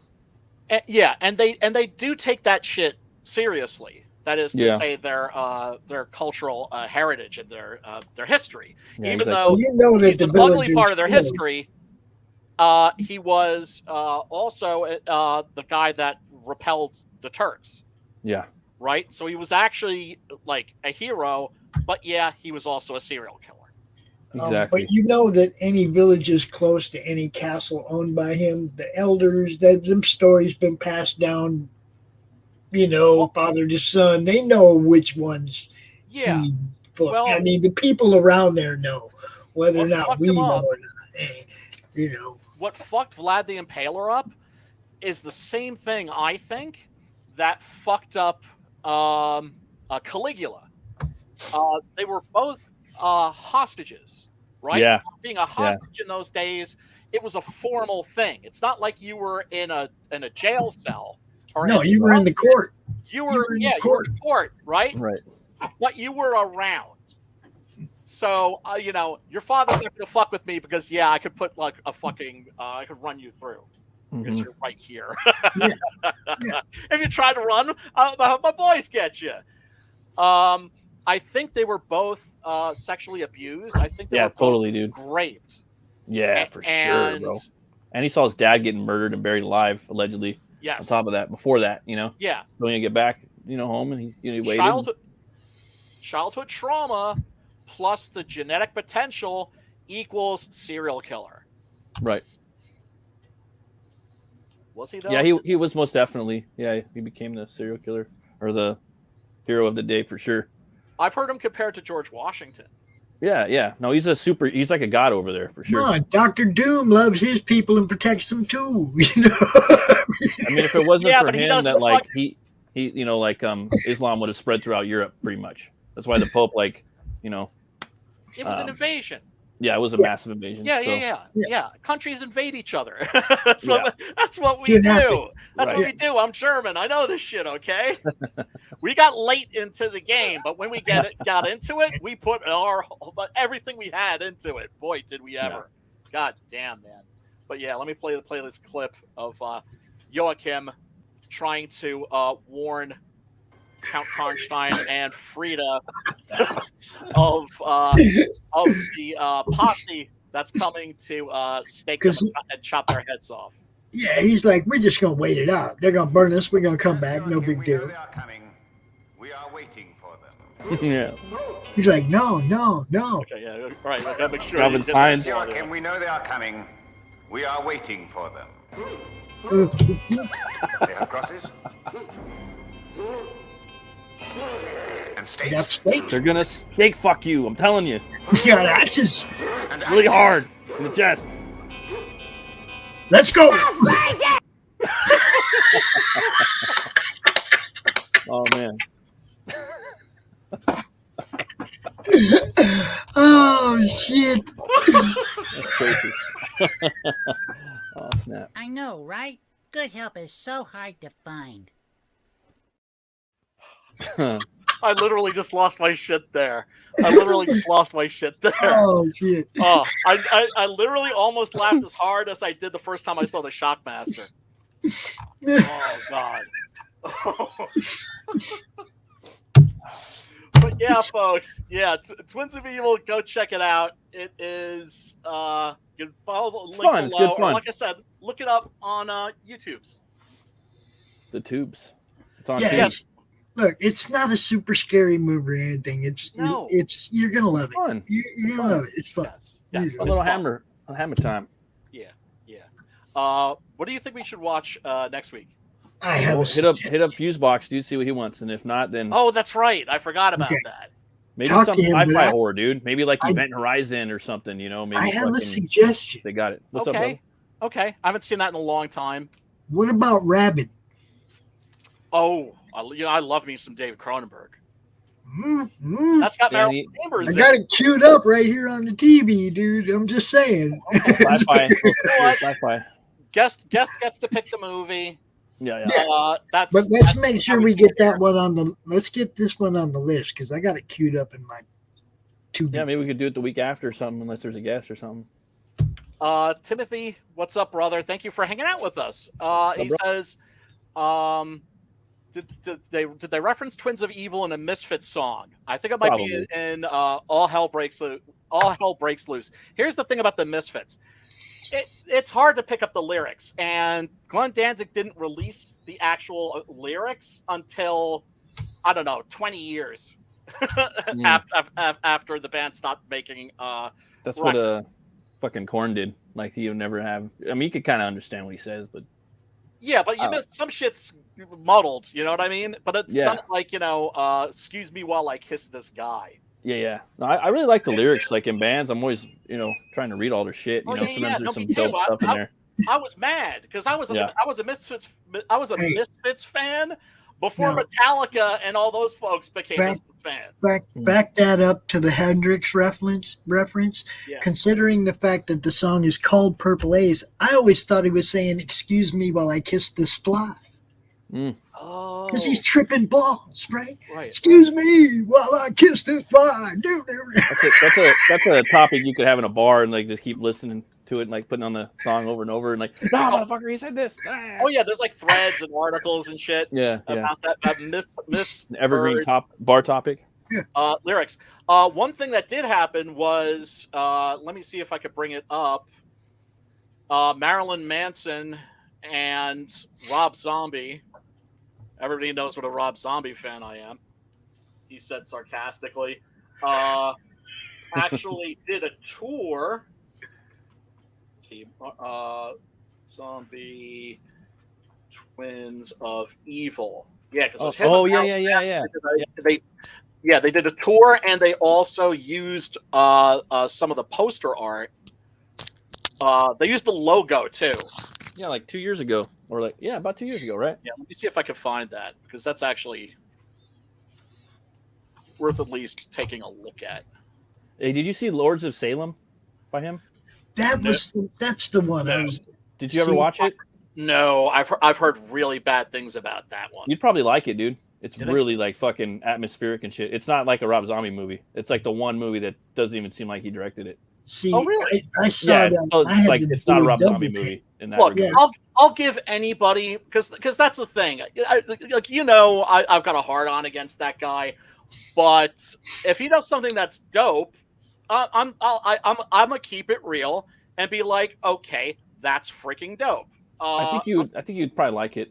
Like that movie is the one movie that's not like a Rob Zombie movie, and it's kind of like what happened in Evil Dead was what happens in that movie. Like there's a fucking record, you know what I'm talking? I was a little bit of Rosemary's Baby in there too. I was scrolling through a bunch of movies and I went right by that one, and then I went back to it.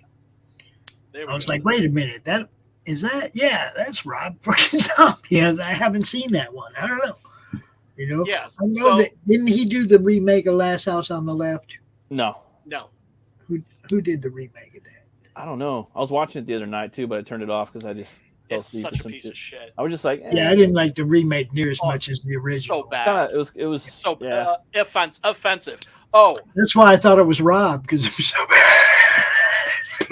The Monsters movie. Here's the thing: the Monsters movie would be It would be okay. Really? If it didn't have his bitch in it. Oh, because the actors that play Herman and Grandpa are fucking amazing. Yeah. They're really, he's in there too. Really great. Oh, and she's in there too. She's the main thing. She's the main thing in the movie I'm talking. Right. But I'm telling you, every time she's on camera, the movie slams to a halt. And she's on screen a lot. Because he knows the day that he can't put her in a movie, she's leaving his ass. Yeah, she'd be out. Taking half of his shit. She'd be out. Yeah, without a doubt. Without a doubt. So, yeah, but no, I mean, look. I gotta check that out. So I haven't seen it, dude. I saw fucking Evil Dead Rise finally. Oh, did you? What did you think of it? Thought it was fucking dope. I mean, there's a lot of like fucking, a lot of dudes getting killed in there, and like a lot of, fucking forces female bullshit in there, but still dope ass fucking horror movie. And right? I like the new like the new monster. The new monster was fucking dope as fuck. The new there's triple Necronomicons now, so now you have an even larger fucking universe. I'm an Evil Dead stan, so I'll take what I can get. It's not as scary as the first Evil Dead remake, in my opinion. I did like the mother though. I thought she was cool. I like seeing Evil Dead branch out of the fucking woods all the time, so that's why I like Ash versus Evil Dead a lot. I haven't overwatched that yet. I'm gonna go back though and check them all out. So that was cool. I did like they were doing little different things. So a lot of people didn't really touch on this. What they did is they did the fucking Jumanji thing where you're reading the book and then these people, these demons in the book are manifesting in these different characters, So I like that a lot. Hi, Crystal again. How's it going? Good to see you, darling. How's the campaign going? It's going, man. It's going. Good. There's currently 4 days left, but it's in the first 30, and it's just started to get some traction. So we'll probably be extending it here in a couple of days. Cool. Nice. Excellent. Yeah. Everybody, go check out Crystal's campaign. It's on Indiegogo. It's called The Good Night. Good Night. Yeah. Go check Paradise Lost. Go check it out. I really enjoyed it. I found it baffling in a good way. Do you know what I'm talking about? The same way like a David Lynch movie. Yes. Right? Like you watch Eraserhead That's and you're amazing. Like, and you're like, this is fucked up. And it only gets more twisted, dude. You don't even know. yeah, but it's just like I'm getting pages in, and I'm like, dude, that's so disgusting. I love it. Oh man, so cool, man. Yeah,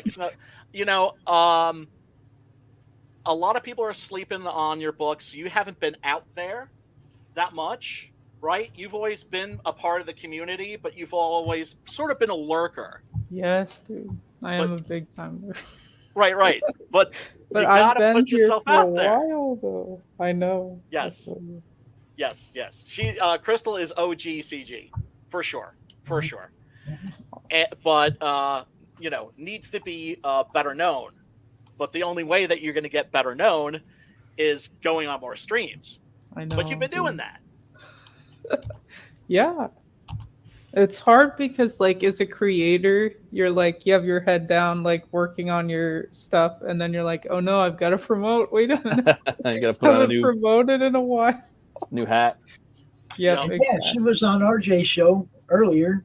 Nice. 8 o'clock. Right before this show, she was on RJ's show, and that went all over the place. So, and she was on Narwhals. Ooh, nice. Everybody, go watch that interview that Narwhal did with Crystal. It was pretty good because she drops like some dirt. Oh no. I'm not going to bring it true, up. Though. I just want to talk. It's just like we'll just film talk about your industry book. Dirt, though. Film industry dirt. Dudes, you had if you didn't catch the Narwhal interview with her, she knows where the bodies are buried. Dude, I have okay, so I've sometimes it's so weird because as a writer and just Hollywood in general, sometimes you'll get sent on the most wildest fetch quests, and you're not even an assistant, but they're like, hey, you're on set. We need you to go do something really quick. And, you know, it's like, okay. So you go and you're like, dude, like, this isn't in my job description. And it usually entails getting somebody that's absolutely plastered and like on the floor and they don't even know what they're doing and trying to get them to set. And you're like, dude, this isn't like, because the assistant's already running around doing 5 tasks that are similar like that. Right. So if you're kind of like a, yeah. So sometimes if you're like a lower, like, you know, just like series writer, they're like, hey, you're on set. Make yourself useful. Make yourself useful. Do something. You're done with those episodes. I need you. And you're just crazy stuff. And like, I have my cell phones. I collect and save all of my cell phones. I don't know if a lot of people do that. But I have like the craziest just like footage that you wouldn't even believe of like people that you've seen on like shows and just movies, and it's absolutely like crazy stuff, and it's more like documenting for like my protection. Oh, for sure. But it's like, dude. All right, Crystal. If you start uploading those, your channel will blow up and literally be like in the millions. We're gonna be like, oh yeah, we used to know that Crystal chick, man. She's like, she's like the fucking, she's like TMZ would be PewDiePie knocking on my door. That'd be horrifying. TMZ is so low down, dude. Like, yeah. Oh no, real classy outfit. I imagine. Here's what I want to know. Okay. If it means like, okay, you have to get somebody that's plastered, there have to be certain names that fill you with dread. Like, dude, oh yes. Right? It's like when you hear so and so and you're like, no, not today. Right, like back in the day it'd be like Klaus Kinski. Right now, it's just like, it'd be like, oh, like, yeah, you've got to get this guy with shit, you know. Now, star. sometimes, some people are very good with their image, and they have like a fantastic publicist, and they have fantastic like damage control teams that are so good that you would be shocked if you were to drop certain names. You'd be like, what? Like, that dude's so cool, and you're like, dude, he's plastered. Like, he's walking around, like, totally out of his mind with nothing on. You'd be like, dude, he's, like, nuts. But their teams are so good, you're none the wiser. Wow. Like hidden, like secret lives. Oh, man. And I mean, people don't get, like, how this stuff works, because these companies are, you know, this is big money. Like, a movie gets $1 billion. There's so much money in it that people don't understand. There's like damage control teams, and I've even like, it's not just box office. Here's what I want to know: where was the damage control people for Ezra Miller? Like, where was the guys that, like, why didn't somebody grab him and put him in a fucking straitjacket right after he chokes? Put him in a box. Use enablers. Sometimes people will let somebody self-destruct for their benefit. So let's say they want to like get rid of somebody, and they kind of have popularity, or they're in with a certain group of people, or you know. They might start to expose you, and they're like, hey, you know, we know that you work for him, but you know, you work for us now. Like, make him look bad. And that'll happen. And so you gotta be careful. His handlers, his enablers, what they were doing to him. Exactly. And some people are too wild that their own damage control teams can't do anything. Their publicist is like, I can't work with this. There's nothing for me to work with. Sizemore, like, he'd be a guy if somebody was like, oh yeah, you got to pick up this actor. He's all like this Ezra. No. Who is it? Tom Sizemore. I'd be like, oh fuck me. Yeah, right. That'd be great. He said, you need to go get Ezra. Ezra? No, fuck that. And I mean, I've even He could said literally like kill you. these. Yes, and there's companies that I've said it on other streams and other things, but they have just like bot farms, and they have people that are out there attacking people 24/7 on every social media platform of importance, like especially Twitter specifically. Oh, yeah. So, and it's funny because I'll look at people on Twitter and they're arguing with somebody, and you know that you're like, that's like an obvious. Yeah. Yes. He's got 4 followers. Quit. He's got 4 followers. And a lot of this is like scripted and automated. So sometimes, and I've seen so much back end that I can kind of see the telltale signs, but I'll see people and they're arguing with somebody that, you know, quote unquote, an SJW. And you're like, dude, that's like an automated bot, right? right. You're getting all worked up and bent out of shape. Dude, they don't even exist. And your blood pressure is going through the roof for over this like person. I know, that and they'll be going with these bots that are not real at all. Yeah, SJW these 1000. companies just and they're just fighting, and especially it's easier to tell when there's a movie that's performing poorly, like the facade breaks. So The Little Mermaid was an easy catch. So if you notice a lot of people with like, you know, the what's her name again? I've totally forgotten. But the chick that's playing Halle Bailey, if you looked at, I believe it's Halle Bailey, but if you looked at her like version of Ariel, right, and you were seeing people fight with people about saying that, you know, you're racist if you're not going to see it, and it's a terrible movie, and that's really why you're not going to see it. But if you looked at that, there was so many of these people that were fighting with ones about stuff like that. You notice how they all kind of have these, you know, Halle Bailey like avatars with hers, you know, Ariel. Yeah.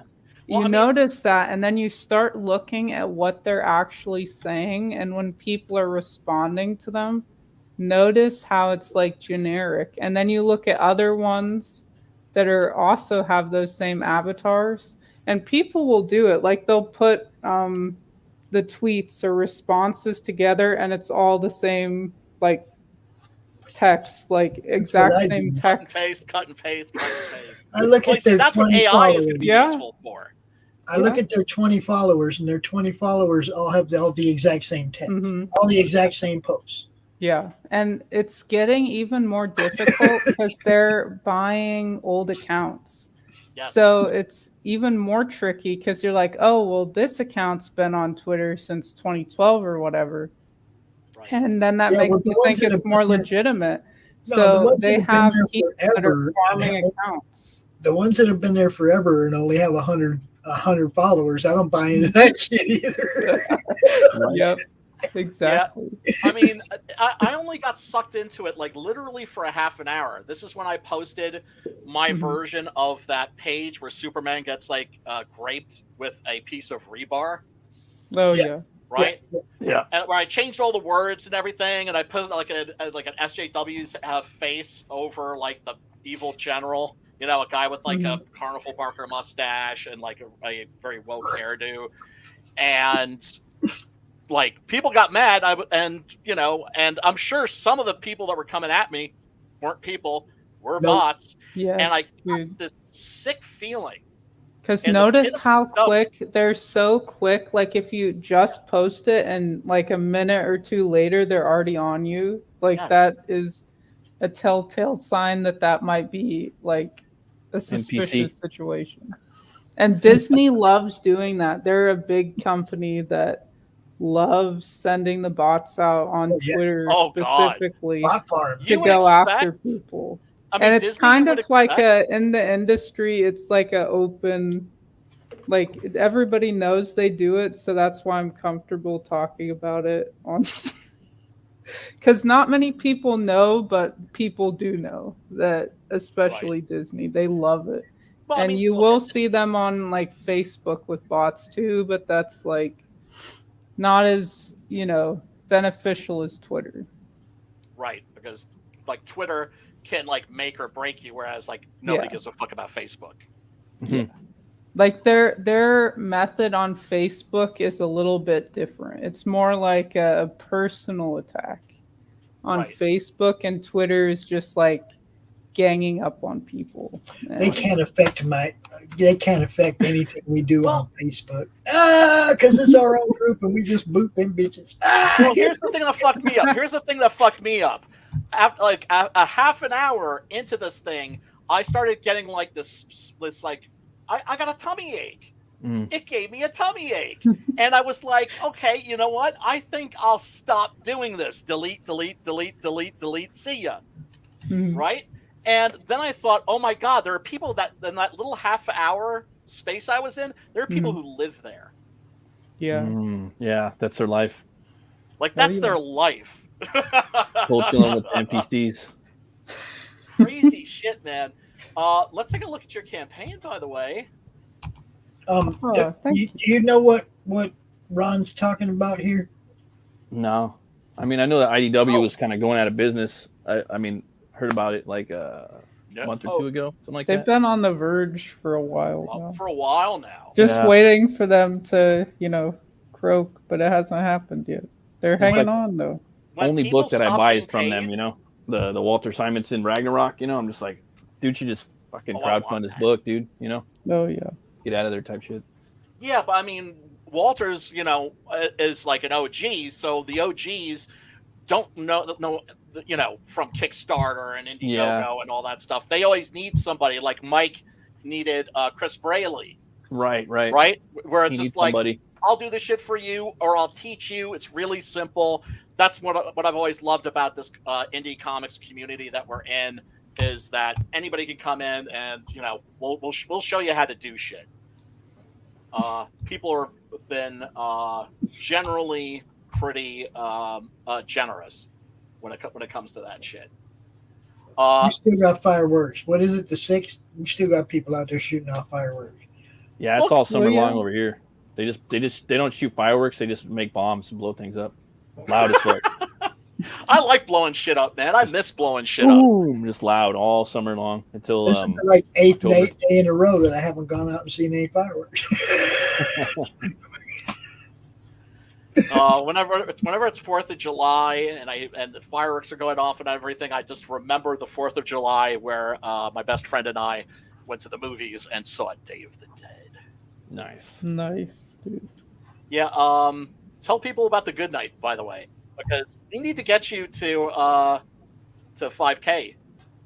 Yeah. This is not cool. I'm not liking this. There's 4 days left, people. I gotta say also, you should change this picture. The thumbnail? Yeah. I would change the thumbnail to something from the interior of the book. Like clip something. Gotcha. Use your discretion, but just in terms of catching the eye, this you could do better than this. I think. What do you guys agree with me, or am I being like a nitpicky bitch? I think it could be something a little more catchy. Eye-catching. I got two ways of looking at it. Is this your publishing logo? Yeah. Then I would not. I'd just like maybe make it a little bigger. I don't know. Yeah, you could do that too. I mean, I could easily put the publishing logo and then the scene from the book behind it. I would just what I would do is I'd make that a little bigger and put the word presents underneath it. And then there you have it. Mystical Presents, and you hit that video. Oh, that would work. That would have like the cover of the book up there, or like the most the most badass picture you could possibly imagine. That's the first thing people see when they go there. Right. Really pull them in. You know what I mean? Right. I understand. Like people see a gorilla with a gun. But see, what I understand, what she's doing is brand recognition. Yeah, no, that's cool. That's cool, and you can have that there and in the trailer. But in terms of like what just immediately catches people's eyes, this doesn't give you any idea of what the book is like.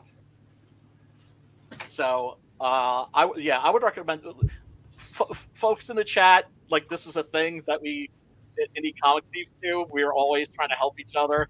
You know, if we notice something that's off, you know, that we point it out and go, oh, you can do this better. I know I've needed to be corrected many a time. Yeah. Feedback is good, people. Feedback is good. Let's see what the trailer looks like and then make our call. Yeah. I think it should be bigger, though, for sure. It's kind of small in the middle. I think it should, if you're going to use that, fill the page with it or fill that space with it, you know? Yeah, for sure. Why is this not playing? Oh, you need me to take over, B? Yeah, that'd be great. Kind of boomerang. Let me see what I can do for you, brother. Let me see what I can do. Thanks, brother, man. You can go ahead. Crystal, have you seen Twins of Evil? Yes, I have. Your thoughts, madame?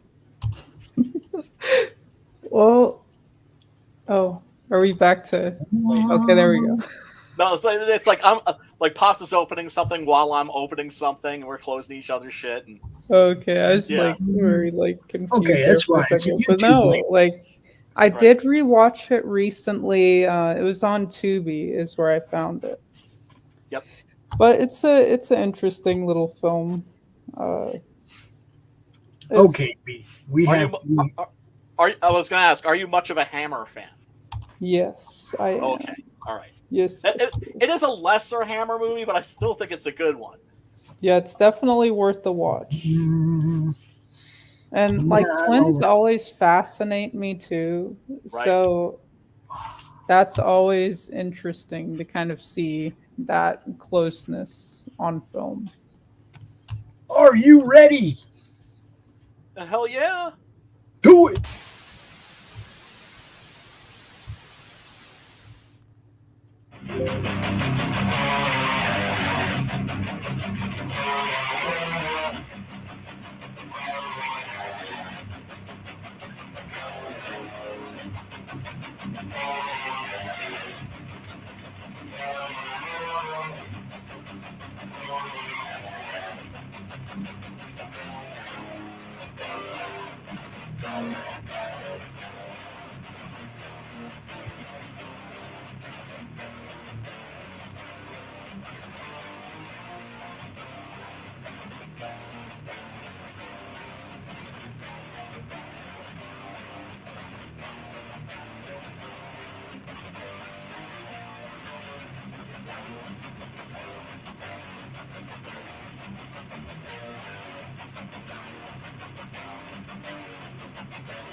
So what did you guys think? What image was it?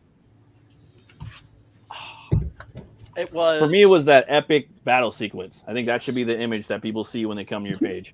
Yes. That thing's fucking that thing drew me right in. Yes. We have so many big scale battles like that in the comics, in the comic series. Right. I mean, so you've got all this great art, and we're looking at your page, and we don't see immediately that great art. We want to get slapped in the face with that shit. Because people are lazy. They're just going to look at one thing, and they're Yeah. No worries. That's They're not easily gonna, sometimes they don't even fixable. they don't even scroll down. Right. They'll go, oh, Right. you know, and they'll just look at one image. If you don't make your goal here, are you going to relaunch? No, we'll actually extend it for 30 more days. Oh, okay. Yeah. Oh, so excellent. like once it gets to like 2 days left or something like that, we'll extend it. Okay, excellent. For another 30. And since we're just kind of starting to get on shows and picking up steam and whatnot. Okay, excellent. Yeah, I mean, so no worries, peeps. We know that Crystal is a little camera shy, but yeah, it's like there's something about the scene where people are not only investing in the comic, they're investing in you. Yeah, that's just that's just what it is. That's that is just how it works. What up, DJD? Made in Hell. Good to see you, darling. Yeah, thank you so much, everybody, for tuning in. We do appreciate you. And go back, The Good Night, Paradise Lost, number 2.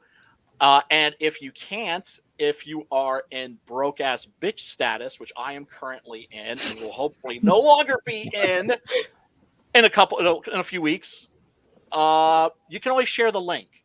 Oh, yeah. And share it out. Respectfully tag people or add it into relevant conversations is always immensely helpful.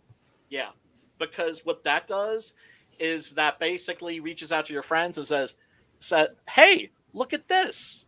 Right. Hey, check this out. And you gotta do it. Yeah.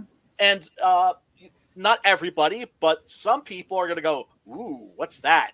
Click. Mm-hmm. Especially now with the way like Twitter's set up, because that's where most of our marketing is now. I mean, like we're talking Facebook and whatnot. Well, Facebook has been useless for marketing for a long time. Unless you have a Facebook group, I feel like it's not, it doesn't do too well on Facebook. And right now with Twitter, the way it is, they're kind of like every day I'm hearing more and more like horrible things. Like, oh, you can only get so many things. It's so weird because like when I first put out my first issue of the comic, it was so different and it was easier to get a hold of people through DMs or to tweet and have people see it. And the algorithms just changed so much. So I try to go in there and spam every day, like as much as I can, like I'll try to devote and even if you get Twitter blue, it's like, it feels like sometimes people see the tweets, sometimes they don't. It's almost like basically the same from what I've experienced.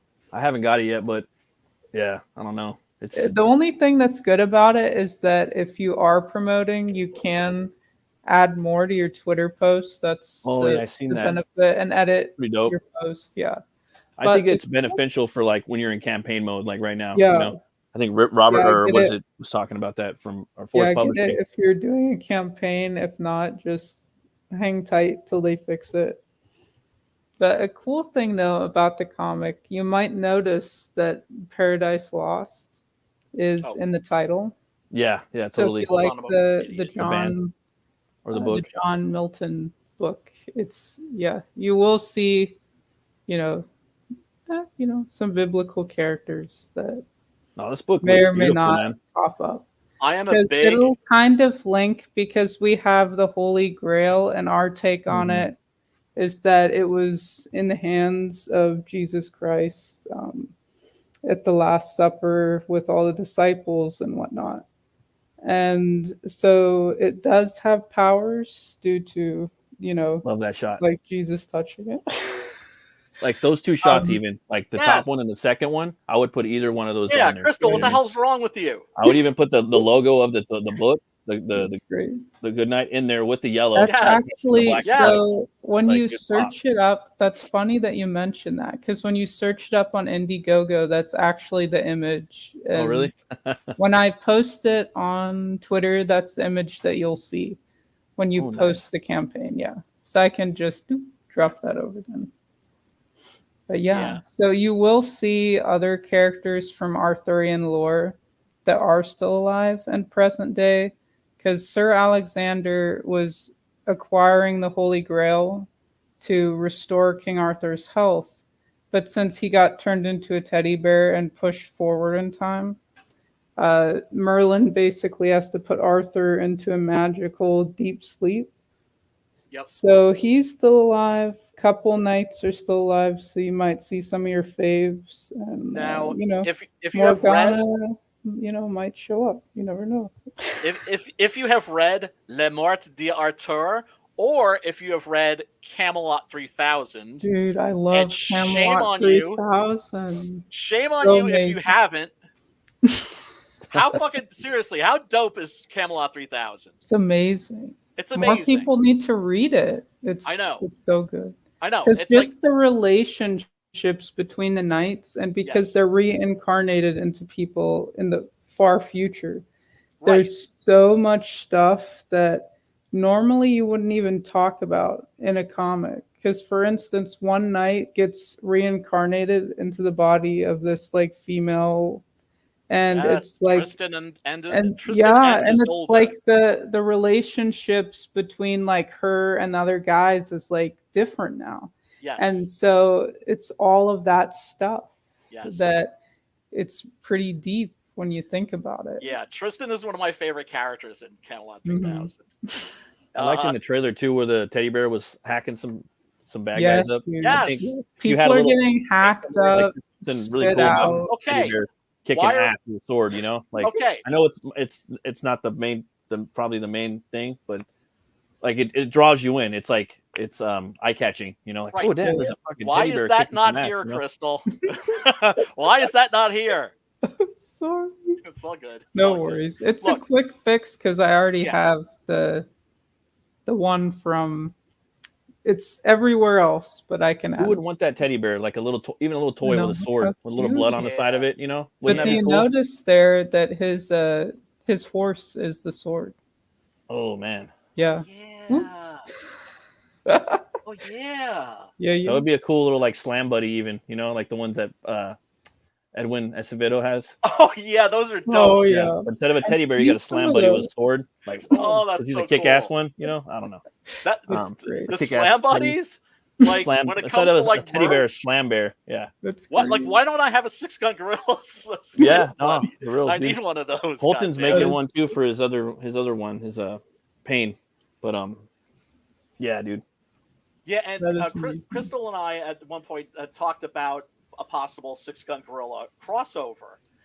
Sweet. But when I read your book, I was like, this is so much your world. Like, if you ever wanted to use them, feel free to use them. But like, I wouldn't know what to do with them in this world. This is an interesting. It's interesting that you mentioned that. So if you notice, like, if you go up a page a little bit, okay, let me try. Here, when like Sir Alexander is like, or maybe it's down a bit. My bad. It's all good. It's so weird looking. It's all good. There you go. No, oh, okay. So I didn't. Oh, yeah, I totally forgot. I was in my head, but it's a page that's after that one. My bad. Have you thought about going on Fun My Comic as well? I've seen it around. It's pretty. It's newish, but yeah, a lot of people are doing pretty good over there. Like a lot of people are getting in on the ground floor. Yeah. I mean, you could launch that one and have this one. Like some people are doing both simultaneously. I know Polton's doing that. I've seen He's having a cover for one. You know what I mean? And I know like Hojo did that. You know, so yeah, something to think about. Once I get more art, what I was gonna say is like, there's a page here that's missing.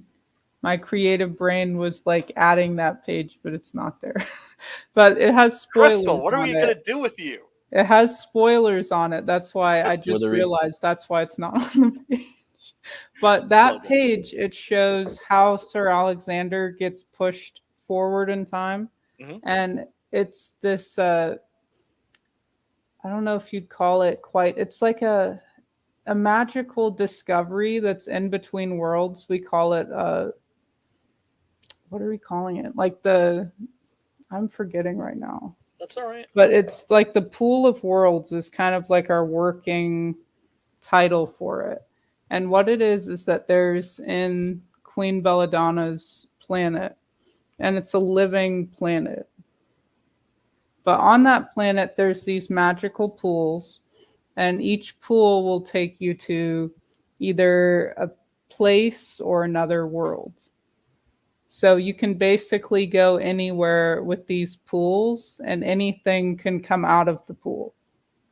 So there's a king snake that's like super huge and imposing. Nice. And he guards these pools and he's kind of stolen them from Queen Belladonna's people.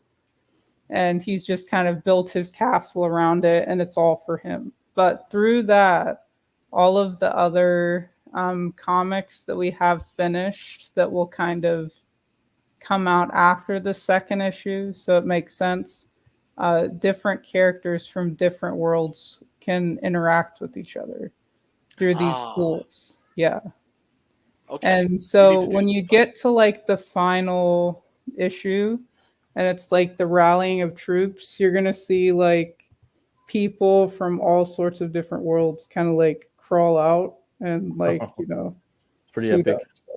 It's just like writing wise, I don't know what I wouldn't know how to contribute. Like basically I just like take the character and be like, sister, do what you like with them, because this is very much a comic where, you know, the artist kind of opens their spell, goes, yes, dude. Because we have like, and it's so nasty. We have like these cockroach people, and it's like a fusion of like a human and a cockroach. Ooh, and it's so disgusting. A humanoid human cockroach hybrid thing. It's so nasty. It's pretty metal. Crystal's imagination is a very peculiar place. Yeah. And I recommend that you investigate it. Like when I compared you to David Lynch, I don't mean like you're clearly inspired by David Lynch. I mean in terms of idiosyncratic. It's being like yes. We're like somebody's taking their personal mythology and putting it on on the page. It's so funny that you mentioned that, because in the first issue, and it's on the very first page, some people didn't notice, but like on subsequent read-throughs of the book, they were like, oh, there's like a creepy figure like hiding out under the bed. They're like, I didn't even notice that. It's like pipes, right? The first time reading, and some people were like, they got spooked and like actually jumped because they didn't notice that it was there the first. Oh my god. How gratifying. Somebody said that to you? Yeah, they're like, how gratifying was that? People say that. I was like, dude, that's funny. Awesome.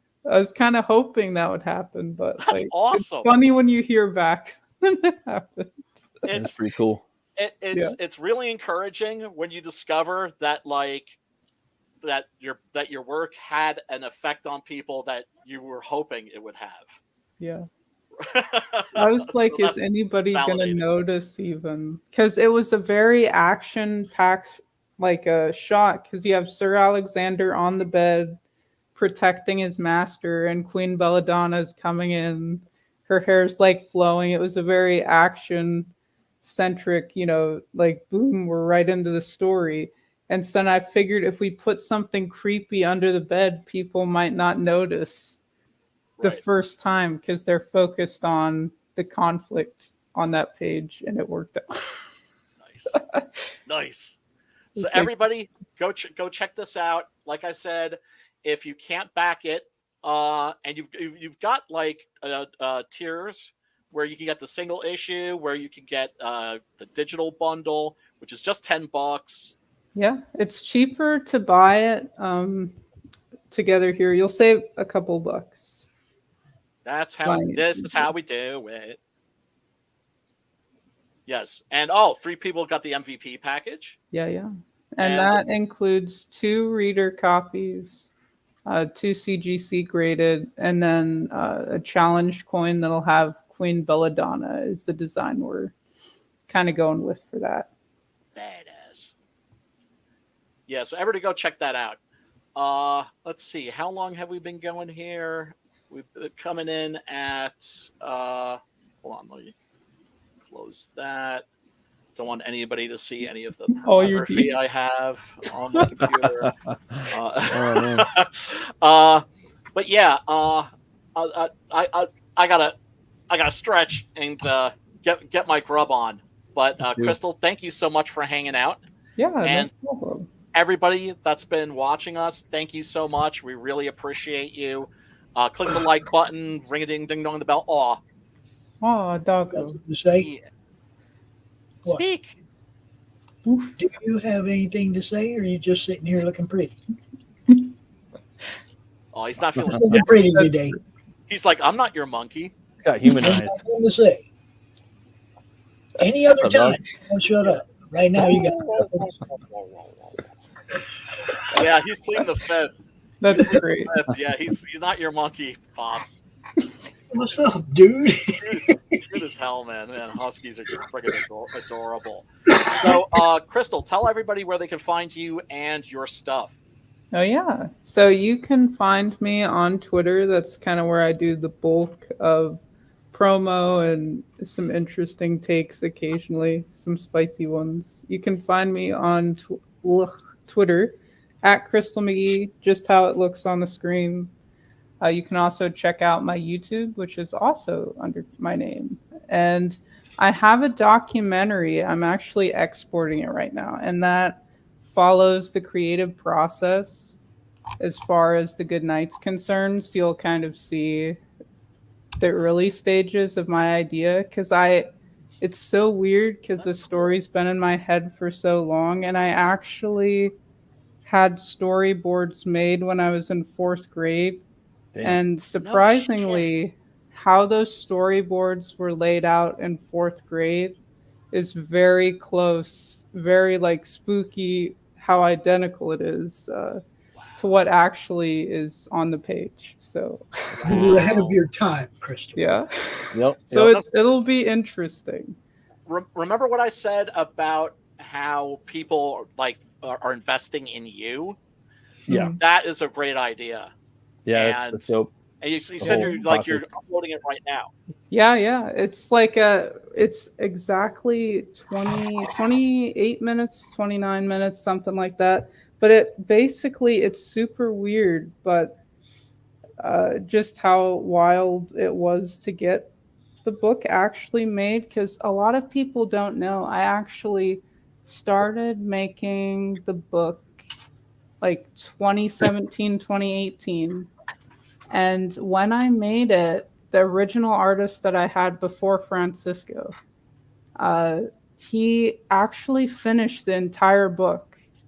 And he had like maybe 2 pages left, something like that. But he was almost finished with those. And I had like a really weird gut feeling that something was off with one of the character designs, specifically for Sir Alexander. And so I did digging, and he basically straight up swiped the art design for Sir Alexander. And I looked at the other characters, everything else was original except for that. And when I kind of, confronted him about it, he tried to charge me for every time, like every page to fix it, to go back and do it. So we had like horrible a back and forth, and I actually had to scrap all of that. Horrible. And so then I got with Francisco, and everything's been smooth sailings. But it's like stuff like that it's just been a wild ride. No, seriously. I mean, the horror stories that I've heard, this is one of the reasons I always say I'm like super duper lucky. Like I've just worked with like the nicest, coolest, most talented people. Yeah. And like the only prima donna was a letterer. So right? The easiest person. I do letters, goddammit. Listen to me. That is great. So yeah, I've been super lucky that way, because I've heard horror stories, and that's a pretty good one. It sucks, but I'm happy that I caught it, no matter like what process it was at, because that's just like a whole slew of just like legal issues that you don't even want to mess with. And I credit my parents for just how they taught me in general. So that's a big help. But it just sucks to see, but it's cool to see where I'm at now. And it's a much better place, much better artist. But yeah. Very interesting. Hell yeah. So you'll probably see that on my YouTube tomorrow. So. Okay. Awesome. What up, Ollie? Late, dude. You're late. Good to see you, brother, man. Matt, tell these people where they can find you. For sure. If you guys want, I'm on Twitter at Runecutter Comic. If you guys want to check out my YouTube channel, it's Metal Movies and Brewskis, where I talk about such. And yeah, that's pretty much it. If you guys want to check out my comic, I still have it up on IGG. It's Butch Cleaver. It's butchcleaver.com. And thanks, Brian. You got it, brother. And Pops, tell these fools where they can find you. The Madness. Scrolling right there. At Madness Comic on Twitter, Comic Related Madness on Facebook, and the Madness Comic Network every freaking place. Hell yeah. And folks, you can find me like at Brian Christgau on the Twitter. At Brian Christgau. It's not a common name. So yeah, I'm easy to find on the Facebooks, on the Twitter, and everything else. And on the YouTubes too. And, thank you so much for hanging out tonight. We really do appreciate you. And Crystal, don't sweat it. We're going to get you across that finish line. And if we don't get you across that finish line, we will, help with a relaunch, because I always remind everybody I had 3 first campaigns. She's still got 30 days she can go. She can still extend it. So share that link, people. We're going to get her there. All right. Hell yeah. Because this is how we do it. Pops, do you want to take us out? Yeah, I got you. Okay. All right. Everybody, until we see you next week, peace, love, and metal. Later.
Entertainment Group presents the Madness Comic Network, with original programming and additional comic-related content.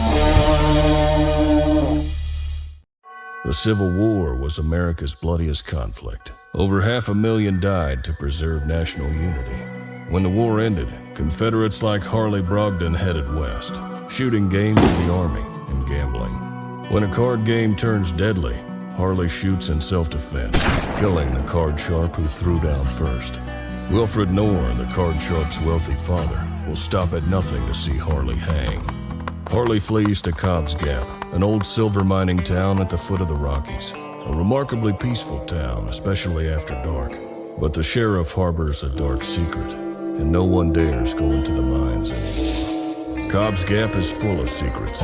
People speak in hushed tones of something in the mines. Something worse than their cursed sheriff. Something even the Indians fear from the deepest pits of hell. Every secret will be exposed. Bronze Star. Order your copy at bronzestarcomic.com.